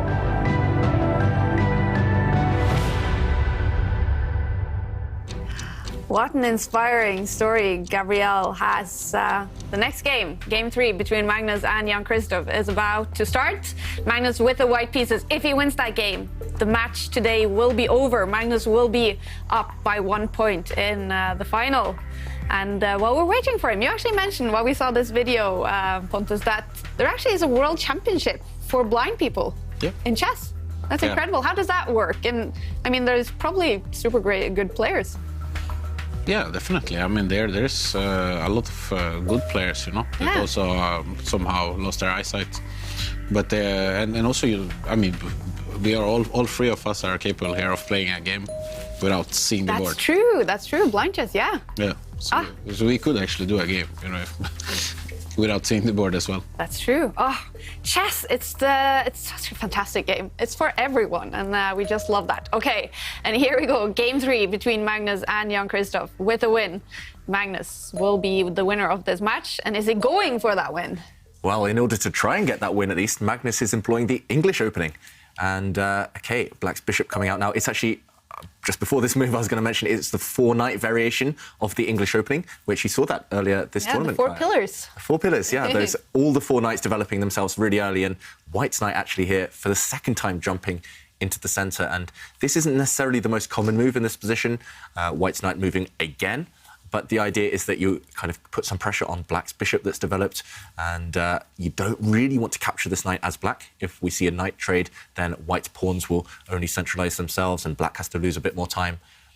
So, okay, interesting strategy already in quite a kind of imbalanced opening, I would say, an opening that both sides have reasons to be ambitious. And, yeah, interesting decision by Magnus to go in for this. It's not normally what we see from him these days, but... Okay, Black's bishop retreating meanwhile. And Duda, he will need to know his stuff in order to equalise and survive this opening as Black. I've played it a few times myself as White, and there are some tricks that Black needs to know in order to get a decent position. In fact, the two are repeating a game that they played in the World Blitz Championship in 2018. Okay. And in that game, Magnus, with the white pieces, won. Mm-hmm. Yeah, and Duda... Was that the tournament he came second in the World Blitz, or was that 1 year later? It was in St. Petersburg. I played it. You played there, yeah. Yeah, so he must have been tripled world champion, right? Duda was second, and Magnus won one of the events. And he was third in the other one. Ah. And meanwhile... Dubov won, I think. Dubov or Duda? Dubov won it. after working with Magnus, Duda went and stole his crown in the World Rapid Championship. And okay, both sides meanwhile have castled. White now pushing a pawn, and he's getting ready now, Magnus, to push another pawn in the centre of the board. And I remember first reading about this position, actually. I think it was in a series of books by Michael Marin on the English opening. And there, Marin was very optimistic about White's chances. Despite the fact computers often say these positions are level, White's plan is clear, pushing pawns in the centre. It's maybe slightly more tricky for Black to decide when to capture White's knight in the middle of the board or where to develop his pieces to. Do you have any experience here in this type of opening, Pontus? Yeah, I mean, this kind of positions you hardly can avoid somehow, you know? They're quite typical. Because you always get this... you have to play something against the English. And I think most players play e5, no? Some maybe c5 at all, but e5 is maybe the most common move. Because it's like a reversed Sicilian, you know? So therefore, a lot of people, they tend to like to play like this because it's something familiar from the Sicilian, so that you know already the key ideas. At least it was like that for me. Yeah, I have played it on occasion, but it's always felt a little bit sharp because the Sicilian opening, when you play it as Black, feels incredibly wild. And so to kind of give White the chance to play it with one extra move felt crazier to me. So I never didn't touch it too much. So I preferred kind of, well, my light square strategy. put my pawns on those light squares and then play. Magnus laughing. He's laughing at the Jovanka's score. The timing was perfect, actually. Exactly. No, but the thing is that and the difference, because I've played a lot of Dragon, which is a very, very sharp Sicilian variation. And therefore, the difference here is that you castle the same side. And that's also what makes it actually playable for Black, because I don't want to play the Dragon with a tempo down, I think that will be the most suicidal you can do in chess. And meanwhile, Black's bishop coming out. It's interesting we talk about Sicilians because in Saad's game against Magnus H10, that was an open Sicilian. So there, Saad had White. He was very direct, trying to open things up, trying to go on the attack. And this is actually a similar branch, but as Pontus says, with colours reversed. So White is basically playing a Sicilian with one more move, and that means Black doesn't have the time to do what Saad did and open the position up and go on the attack. And Duda, I think that type of thing would suit him, but here, at least, he is creating some threats. And this bishop coming forward, creating a pin on White's knight, and the queen behind it does force Magnus to make a decision. Do you push a pawn, force this bishop to retreat, or maybe evacuate the white queen from the same diagonal? A few choices here from Magnus. You could push a pawn in the centre, just one square, stop Black from advancing forward. Black's threat is to push the e-pawn forward, Black's centre pawn, one square, and actually win a piece. So Magnus has to be really accurate here. Yeah, but the most popular move, incidentally, by a long shot, is actually attacking the bishop and asking it to make a decision. So Magnus, of course, he doesn't quite like to go all the way into the main line. He always likes to duck and dive, choose a little sideline that is natural and fairly easy to play. So I'm quite interested to see whether he takes a decision now to follow the herd or play something a little bit different and go his own way. But whilst we're waiting for a decision, I wanted to show you a nice selfie from Richard Harding, his pet Chicky is complaining. He wants their attention, but of course Richard is occupied with the commentary. And there you can see the cat fighting for Charlie, the chess cat's attention. Yes. And Eddie Miller has an interesting hypothetical question. He says that they're a huge Morphy fan. How do you feel today's top players would fare against Paul Morphy? Oh, that's a tricky one. Meanwhile, as expected, Magnus pushing the black bishop back. Yeah, it's difficult because Morphy, most of his games that are available to us nowadays, they were very one-sided. His opponents not defending very well.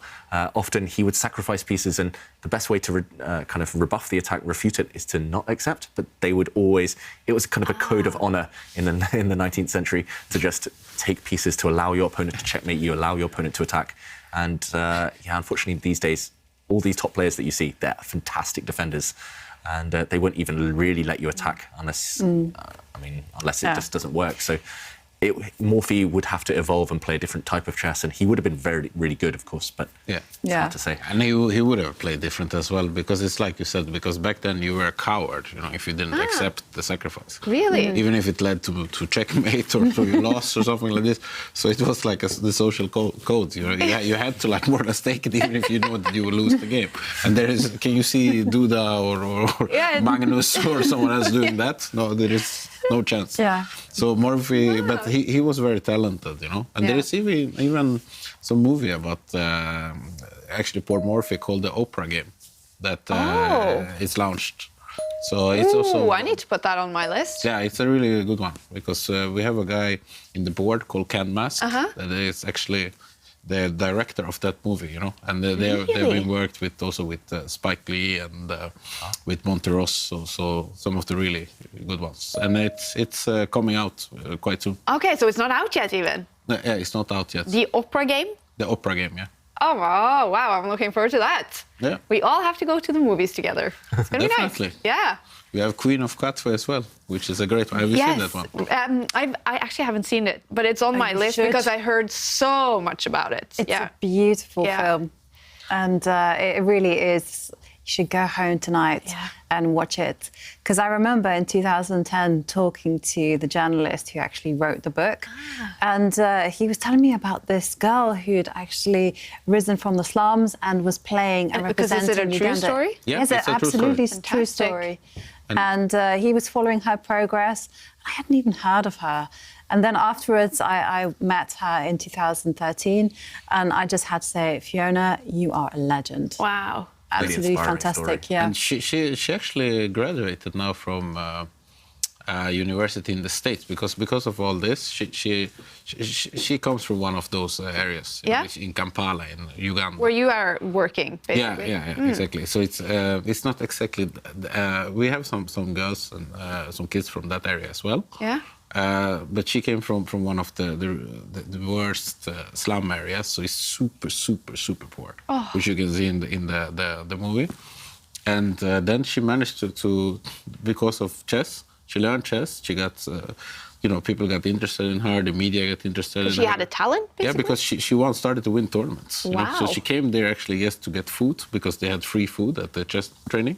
So she followed her brother just to get some free food to get fed, And then she picked up the moves, and she had some talent. So she started to win. So she became Ugandan champion, and then she made it to the national team, and that led to the movie, and that led to a scholarship to the States.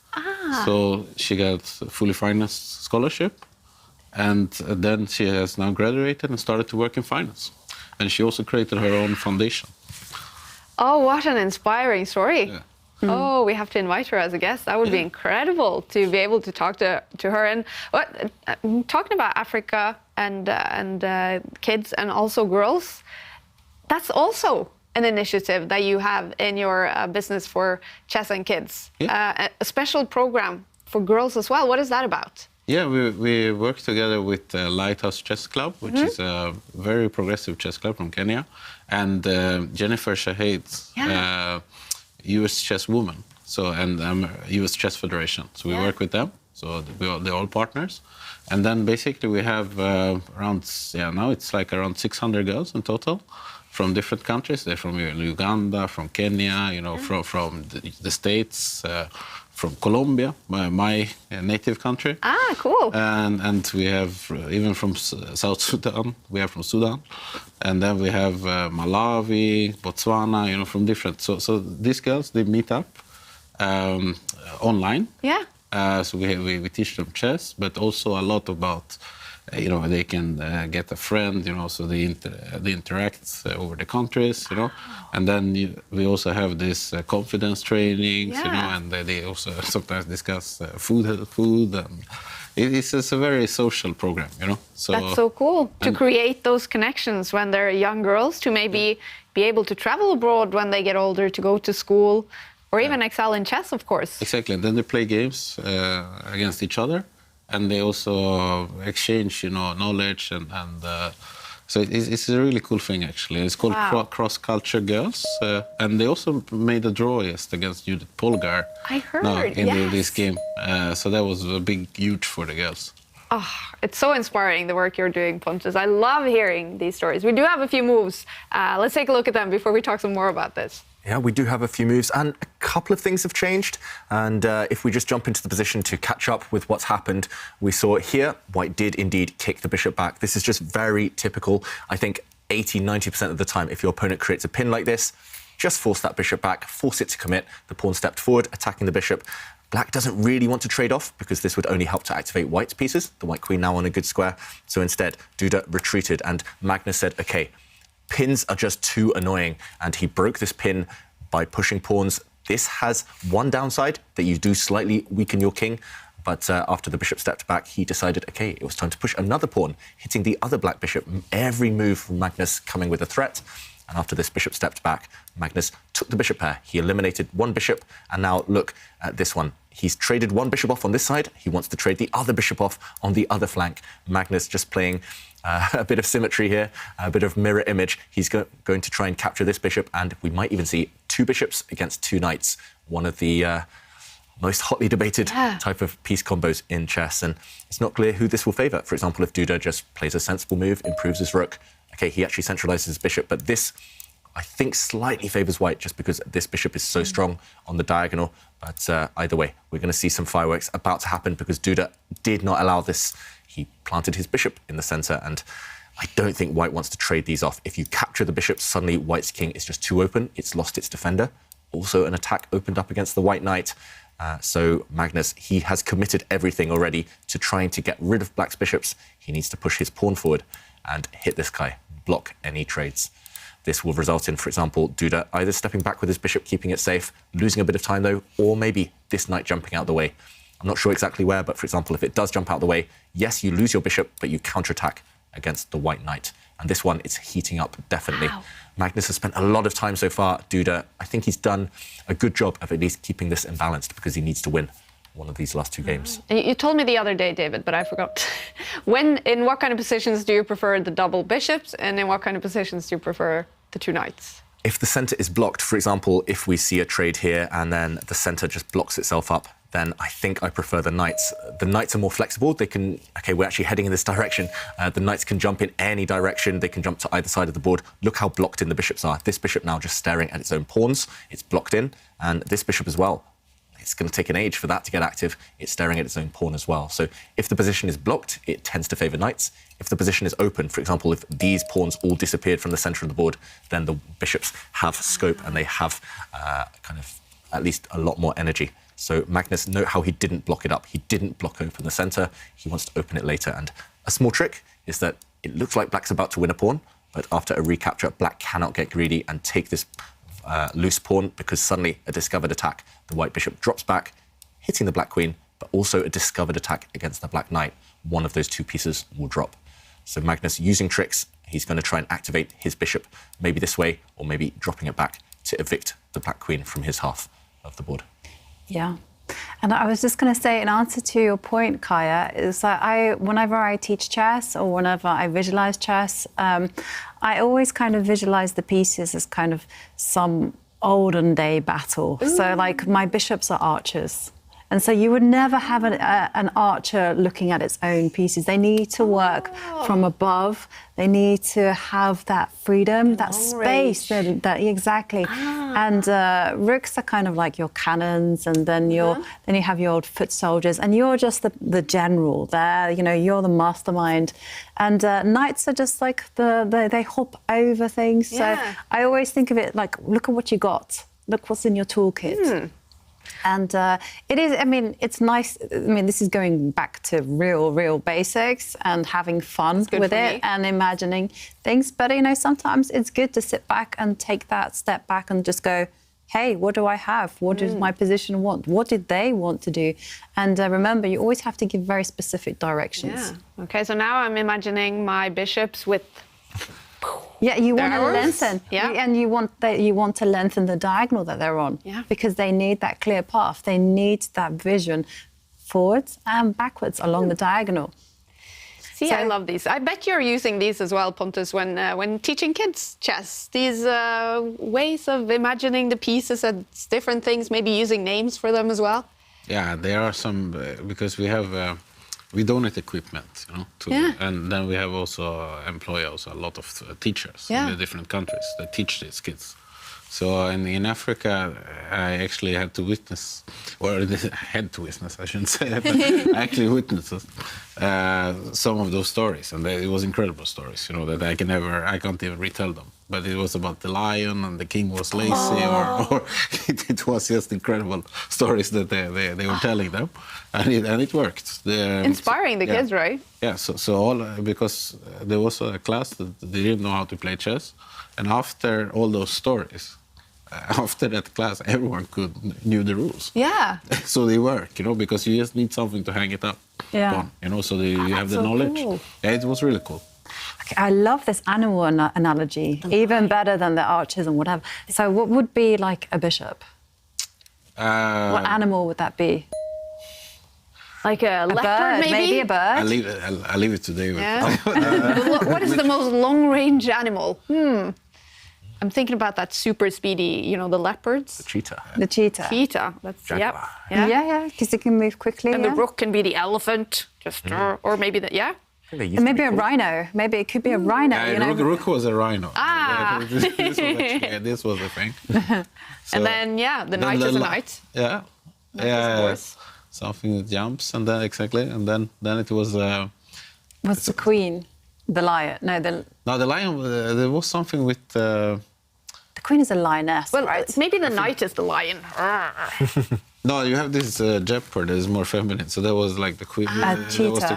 That was the queen. And then it was the lion was like the king. And the bishop, maybe a snake. It's just snaking its way. Slithers around. Yeah. Yeah. Oh, this is fun. Anyways, what's happening on the board? Yeah, just a couple of moves, but it is that battle. It's the bishops versus knights, and Duda, he's just trying to keep things locked up, just slowly moving pieces. The Black Queen.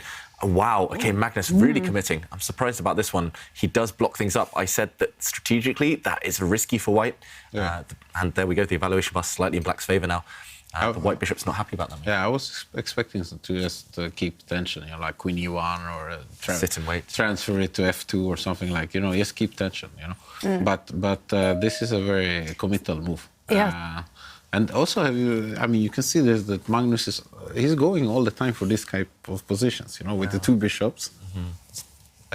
All the time, Yeah, he loves his bishops. Yeah, in different openings, the same type of positions. So Magnus is basically arguing in this type of position. Yes, he knows that the position is closed, but he holds the key to the lock. He is able to open up the position because he's in control of the pawn breaks. And if you do look at the knights actually don't have that many great posts that they can work together.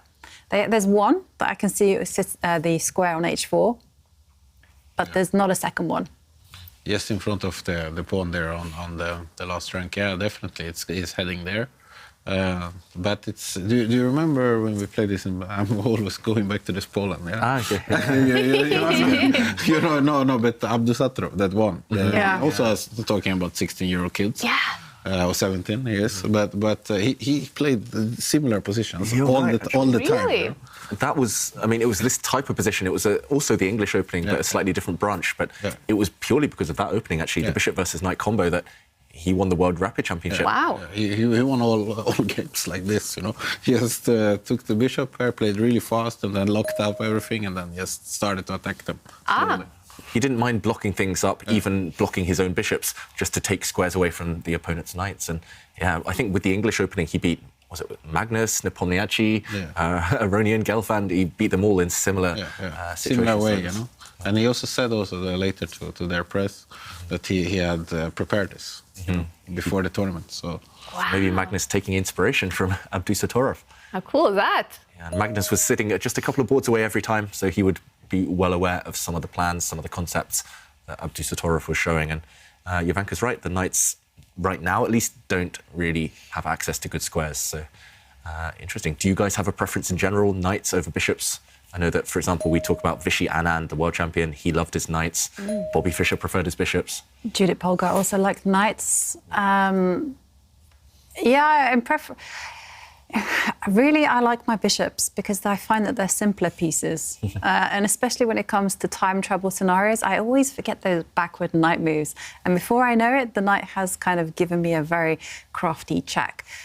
And I just feel that the bishop is easier to kind of get a grip over. You know that it's going to go on one colour complex. You can kind of see that where they can manoeuvre, what diagonals they can go to.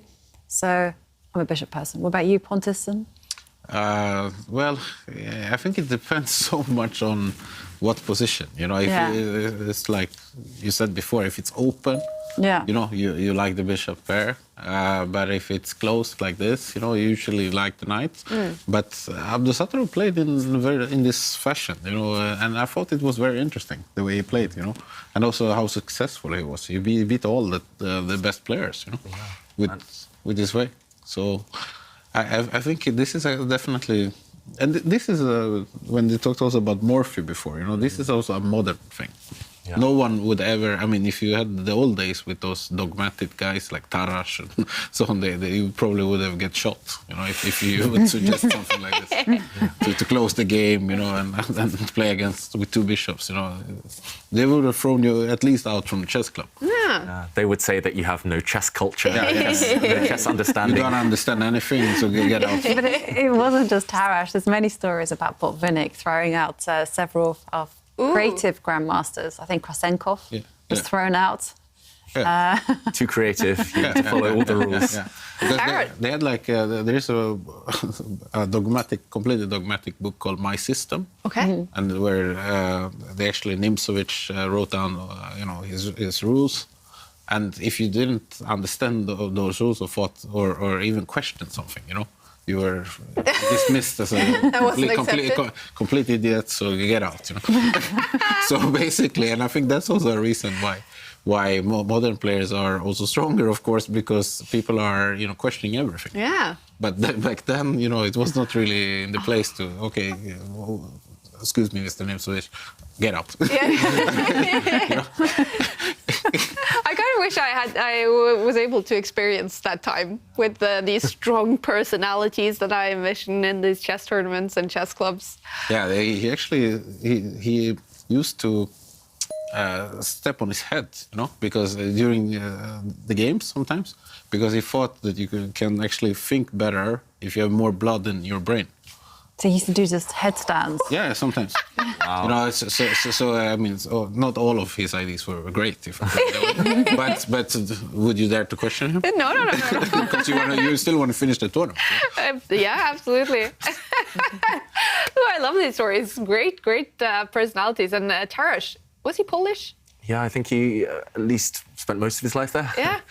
And or what is now Poland, yeah. And I never knew that, Pontus. Some of these stories are new to me. Yeah, no, you don't need to know them either. No, but they're fascinating. I don't think it will help your chess. Maybe you can try it next time, you know. Yeah, I'm not sure I could stand on my head even if I wanted to. This is my kind of chess literature. You guys read all about the notation and the games, and I'll just read about these stories. So the funny ones. Yeah, personalities. The personalities. I find reading these historical stories quite funny because I've always just assumed, you know, that they were like gentlemen who had cups of tea while they played these extraordinarily long games. And I always thought that they came from rich families. Not true. Yeah. Not true whatsoever. A lot of chess players came from very poor families and they fought their way to the top. And they were playing on the streets and they were hustling. And it's very interesting. And they had all sorts of, they even had physical fights amongst themselves. I was like, what? But they did. Yeah. And just sorry to jump back to the position, but we have had one huge development. And Duda, he's actually created a threat, but also he's made a huge commitment. He's blocked up the king side, the entire king side now. There's no pawn pushes, especially for white. If you forget about the left half of the board at the moment, white is completely stuck. And that's why Magnus is thinking right now. If we jump in, we can explain what Duda has just done. And it's all about this last move, pushing the g-pawn forward, locking in his knight. We actually mentioned that this is an outpost. It looks odd on the side of the board, but the black knight actually doing a good job here of keeping this white bishop in a cage. But the other reason, apart from immobilizing the white pawns, is that black wants to step to the side with his queen. And, for example, if white just moves the king, how do you stop this threat against this pawn now? it's not so easy. The pawn is attacked by a knight and by a queen. And due to the fact that the black knight kind of dominates so many squares, you can't defend your pawn in the center. This could force Magnus to really, take... I was going to say a big commitment, a big sacrifice, but this just looks wrong somehow. Planting the rook on this square, it can get captured by black's knight, but black doesn't even need to rush to capture this rook. And without knights yourself with white, I don't think you'll get enough compensation, a rook for a knight here. So big threat in the position. The black queen stepping across, attacking this pawn. And how do you defend it? The bishop's not coordinating. Look at this sad piece in the corner. Despite what the evaluation bar says, I think Magnus, in practical terms, has huge issues to deal with. He needs to be very accurate and energetic because I can't see a way to guard this pawn in the center.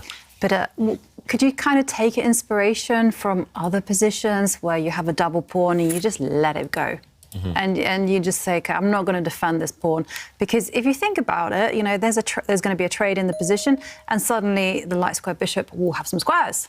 Yeah, possibly. And maybe that's Magnus's idea. Okay, first he drops his bishop back, but what's his reply to the queen sidestepping?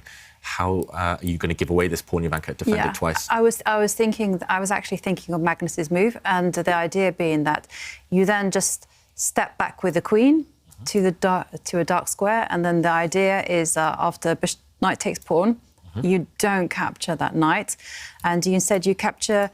You capture the knight with the dark square bishop.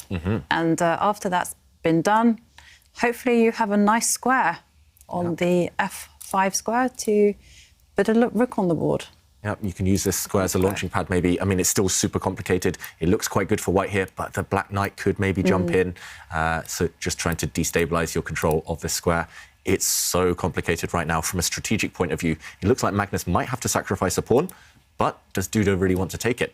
That's the question. And just while you were talking there, Jovanka, as well as kind of capturing this, I was thinking maybe your move, but now. Now, yeah. Suddenly it occurred to me when you said that. Just lifting the rook up the board, utilising the fact that you've cut the queen's coordination with her knight in the centre, and now if the rook is captured, then whoops, suddenly the white bishop finally pounces, and rather than being that sad piece in the corner that I talked about, the bishop creates a pin and wins this black knight next.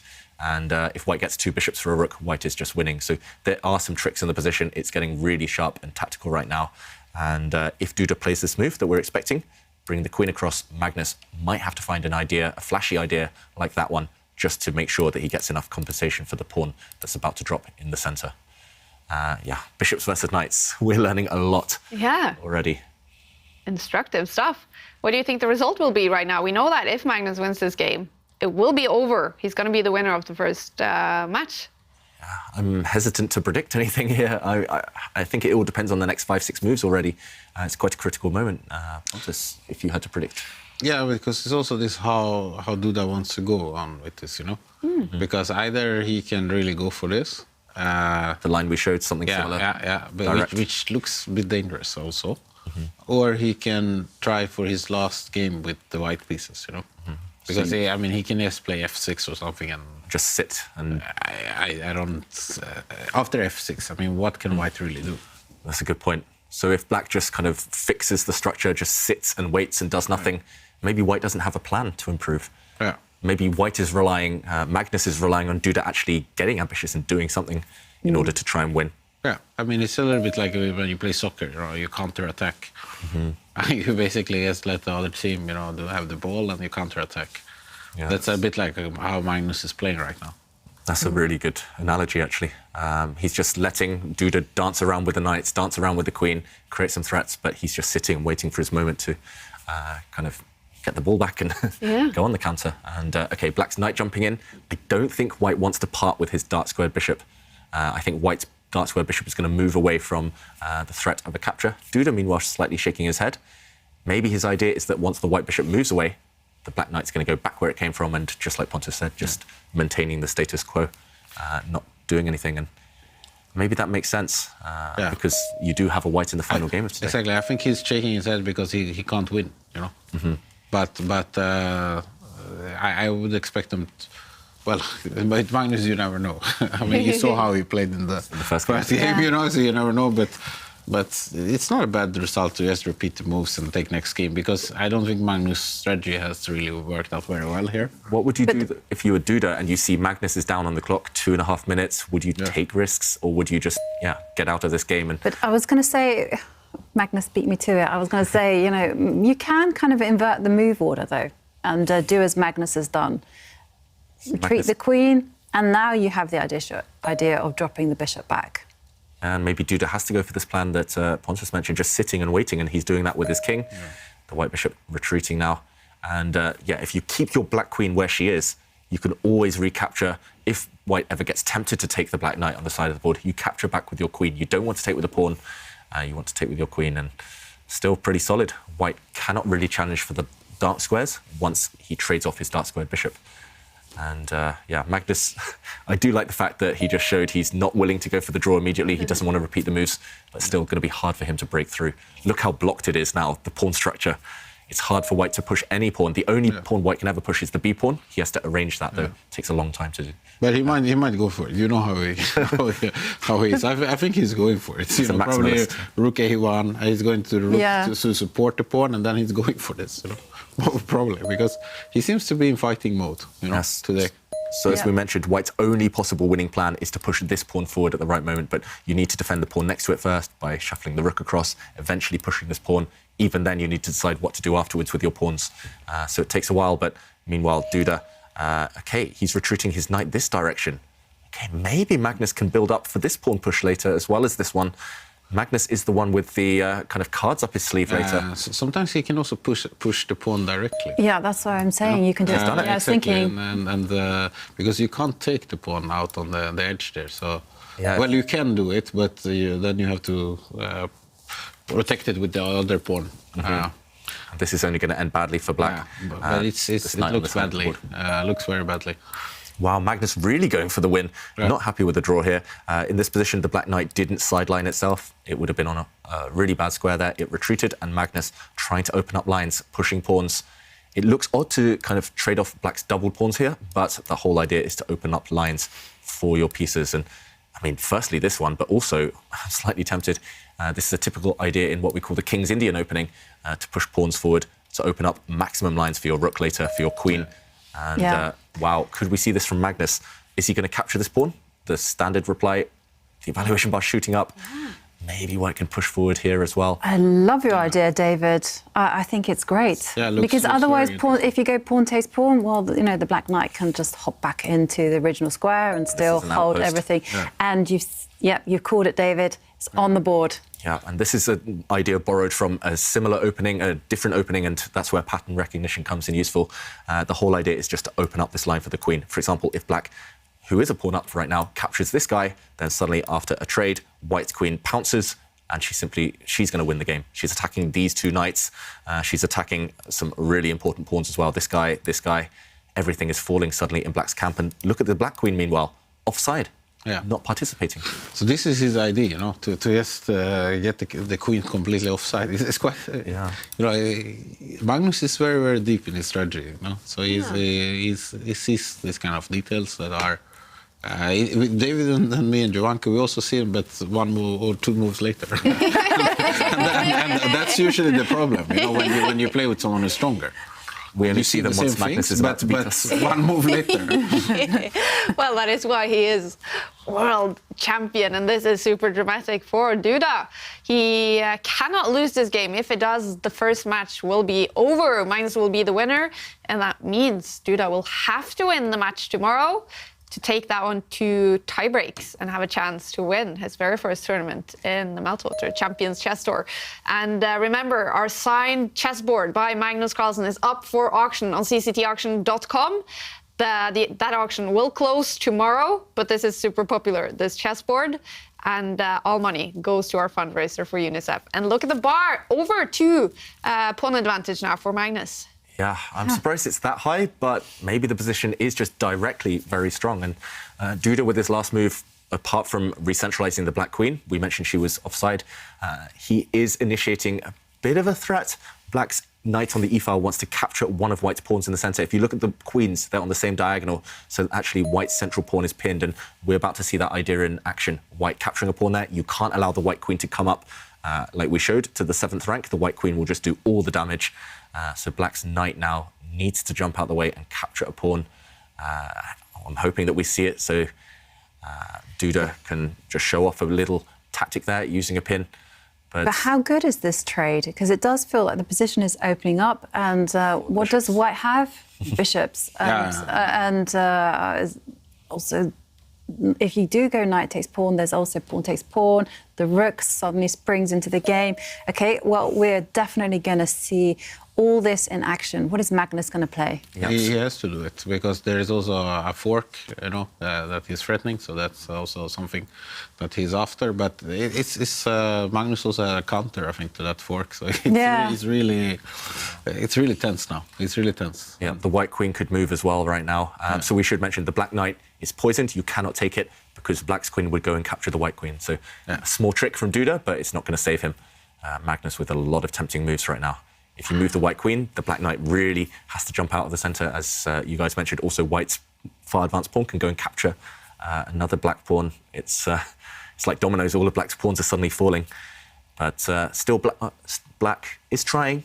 Magnus still needs to be accurate right now in order to kind of solidify the advantage. And even the computer changing its mind slightly, going down and down. Yeah. Still very, very tense, very sharp position. And Magnus down to 1 minute as well. Wow, what a game.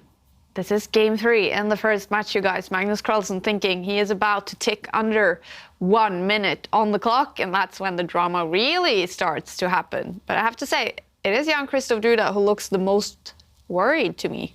Yeah, it's a bit reminiscent of the previous game where it was balanced for a long time, and then he just lost control and it collapsed his position. And it looks like it's about to collapse for black, but I'm just trying to do some calculation. Magnus trying to calculate as well. Still some stuff to worry about. As Pontus mentioned, black's knight is going to try and jump down, capture some pawns, create those types of forks that we're so used to seeing in the rapid format. And it's not easy to calculate knight jumps in this type of position, first of all, but also when you have 30 seconds on your clock. Yeah.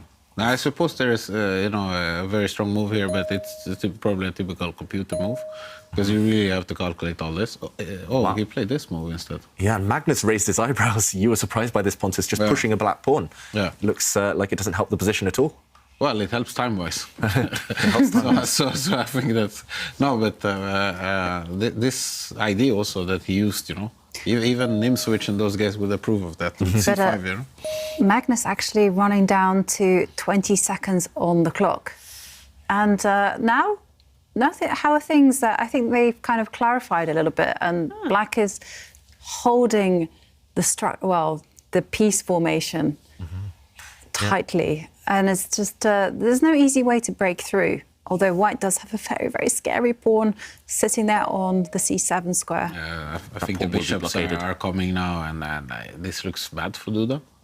But Magnus' time, because you still have to do some good moves, but this looks bad. Yeah, I am inclined to agree with you, Pontus, there. But Duda, I think he's done as much as he could. I mean, I don't think he could have got any more out of this position. He's just trying to lock things down. And actually, yesterday we talked about superfluous knights. So the black knights kind of getting in each other's way, but they do defend each other very well. And that's what Duda is relying upon right now. The black knights defending each other. If you put extra pressure on one of them, though, then black's position could collapse. And OK, here we do see, according to Stockfish, according to the computer, black has one move that's much better than the rest. And that involves, it's not easy, black's knight on the b6 square jumping into the white half of the board, defended by the black queen. I mean, to me, that looks inhuman, because that would allow white to maybe sacrifice a rook for a couple of knights.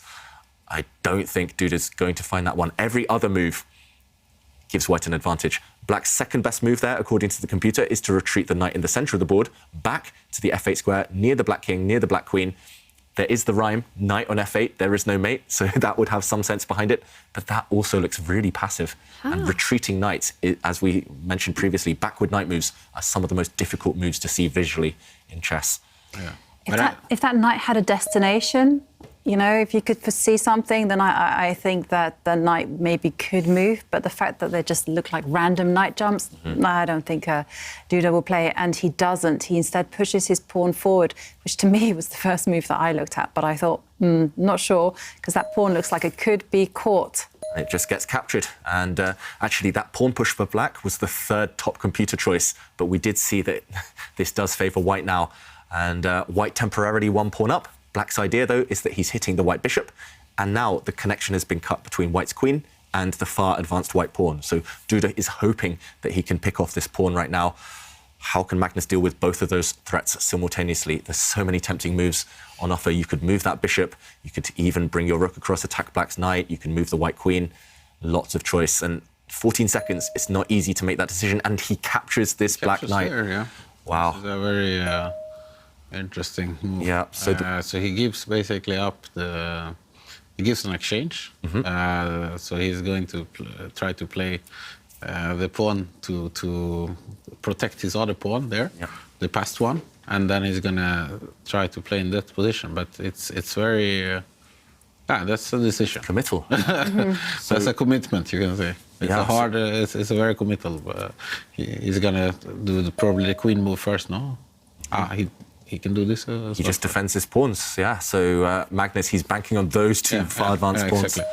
They are definitely far advanced. Yeah, and they tie down one of black's rooks. So the material count, black is actually ahead. Black has a rook for white's bishop and pawn. White's bishop not great right now, but it's all about those two white pawns. And Duda, he's trying to hope that maybe he can just stop the white rook getting active. Wow, Magnus just swinging it across, allowing maybe a rook check. But the black queen, the black rook at the top of the board, they're going to have to stay passive forever, right?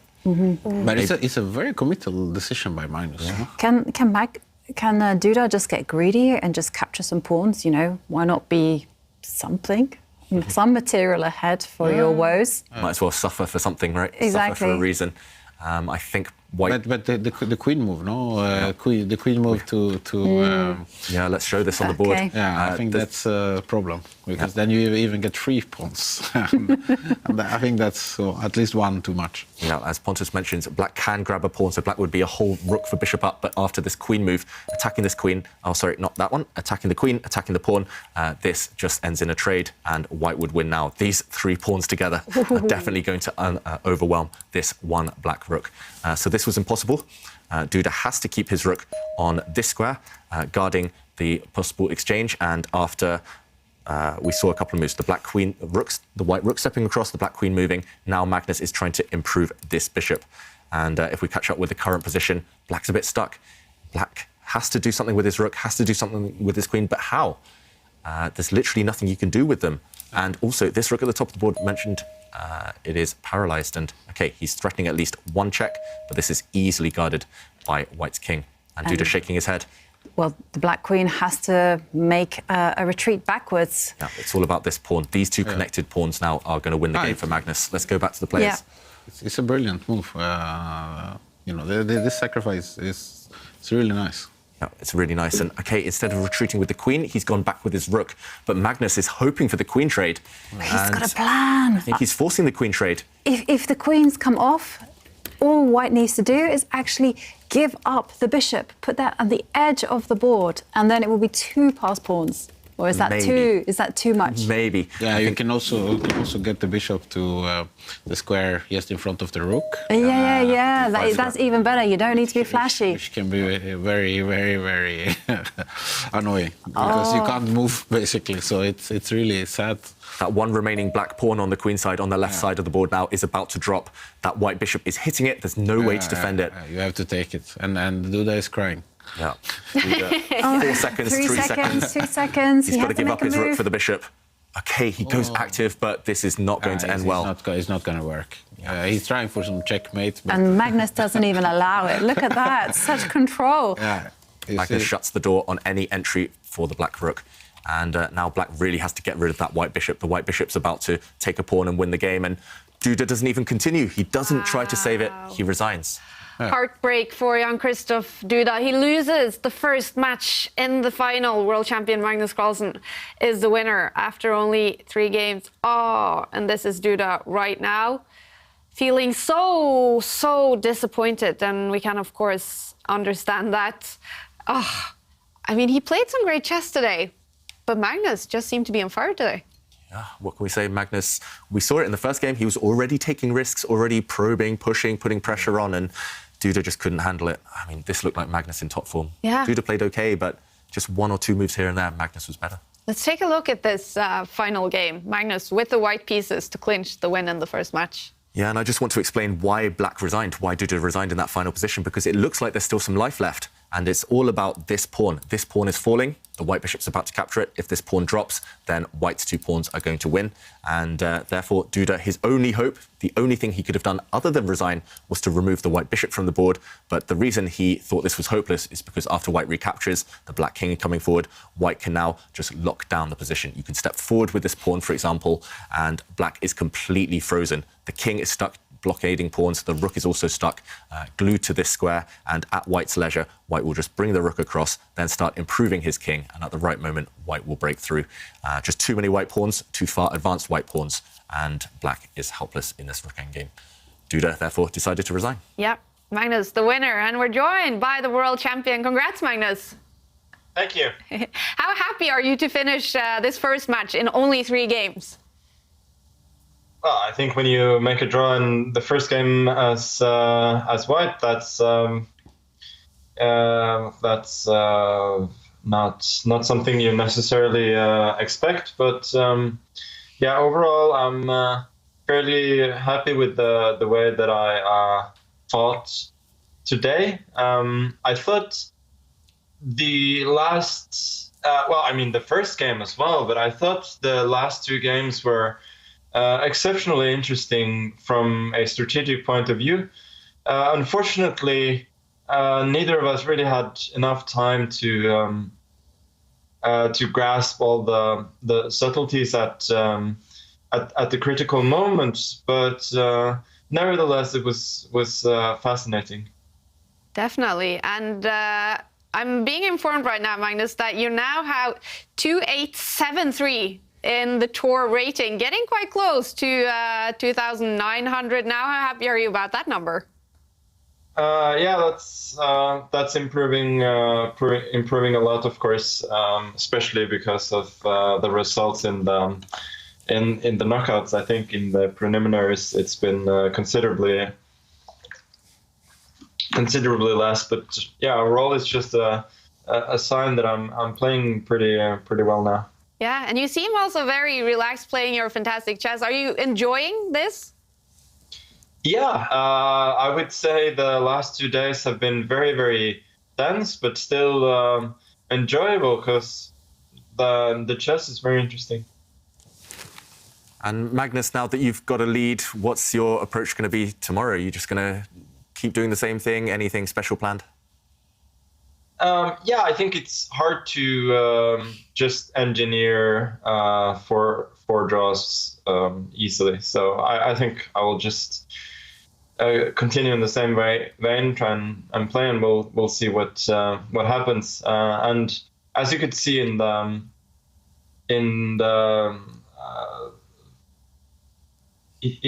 third game, I wasn't particularly playing for a draw, even though it would have been a good result in the match. So yeah, just trying to play.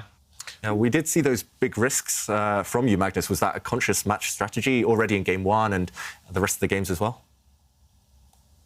Was I risking anything in game 1? Felt that way, maybe. We actually were surprised, you know, that because we thought you played very hard in the game 1, yeah, and where we thought you would bail out a little bit earlier.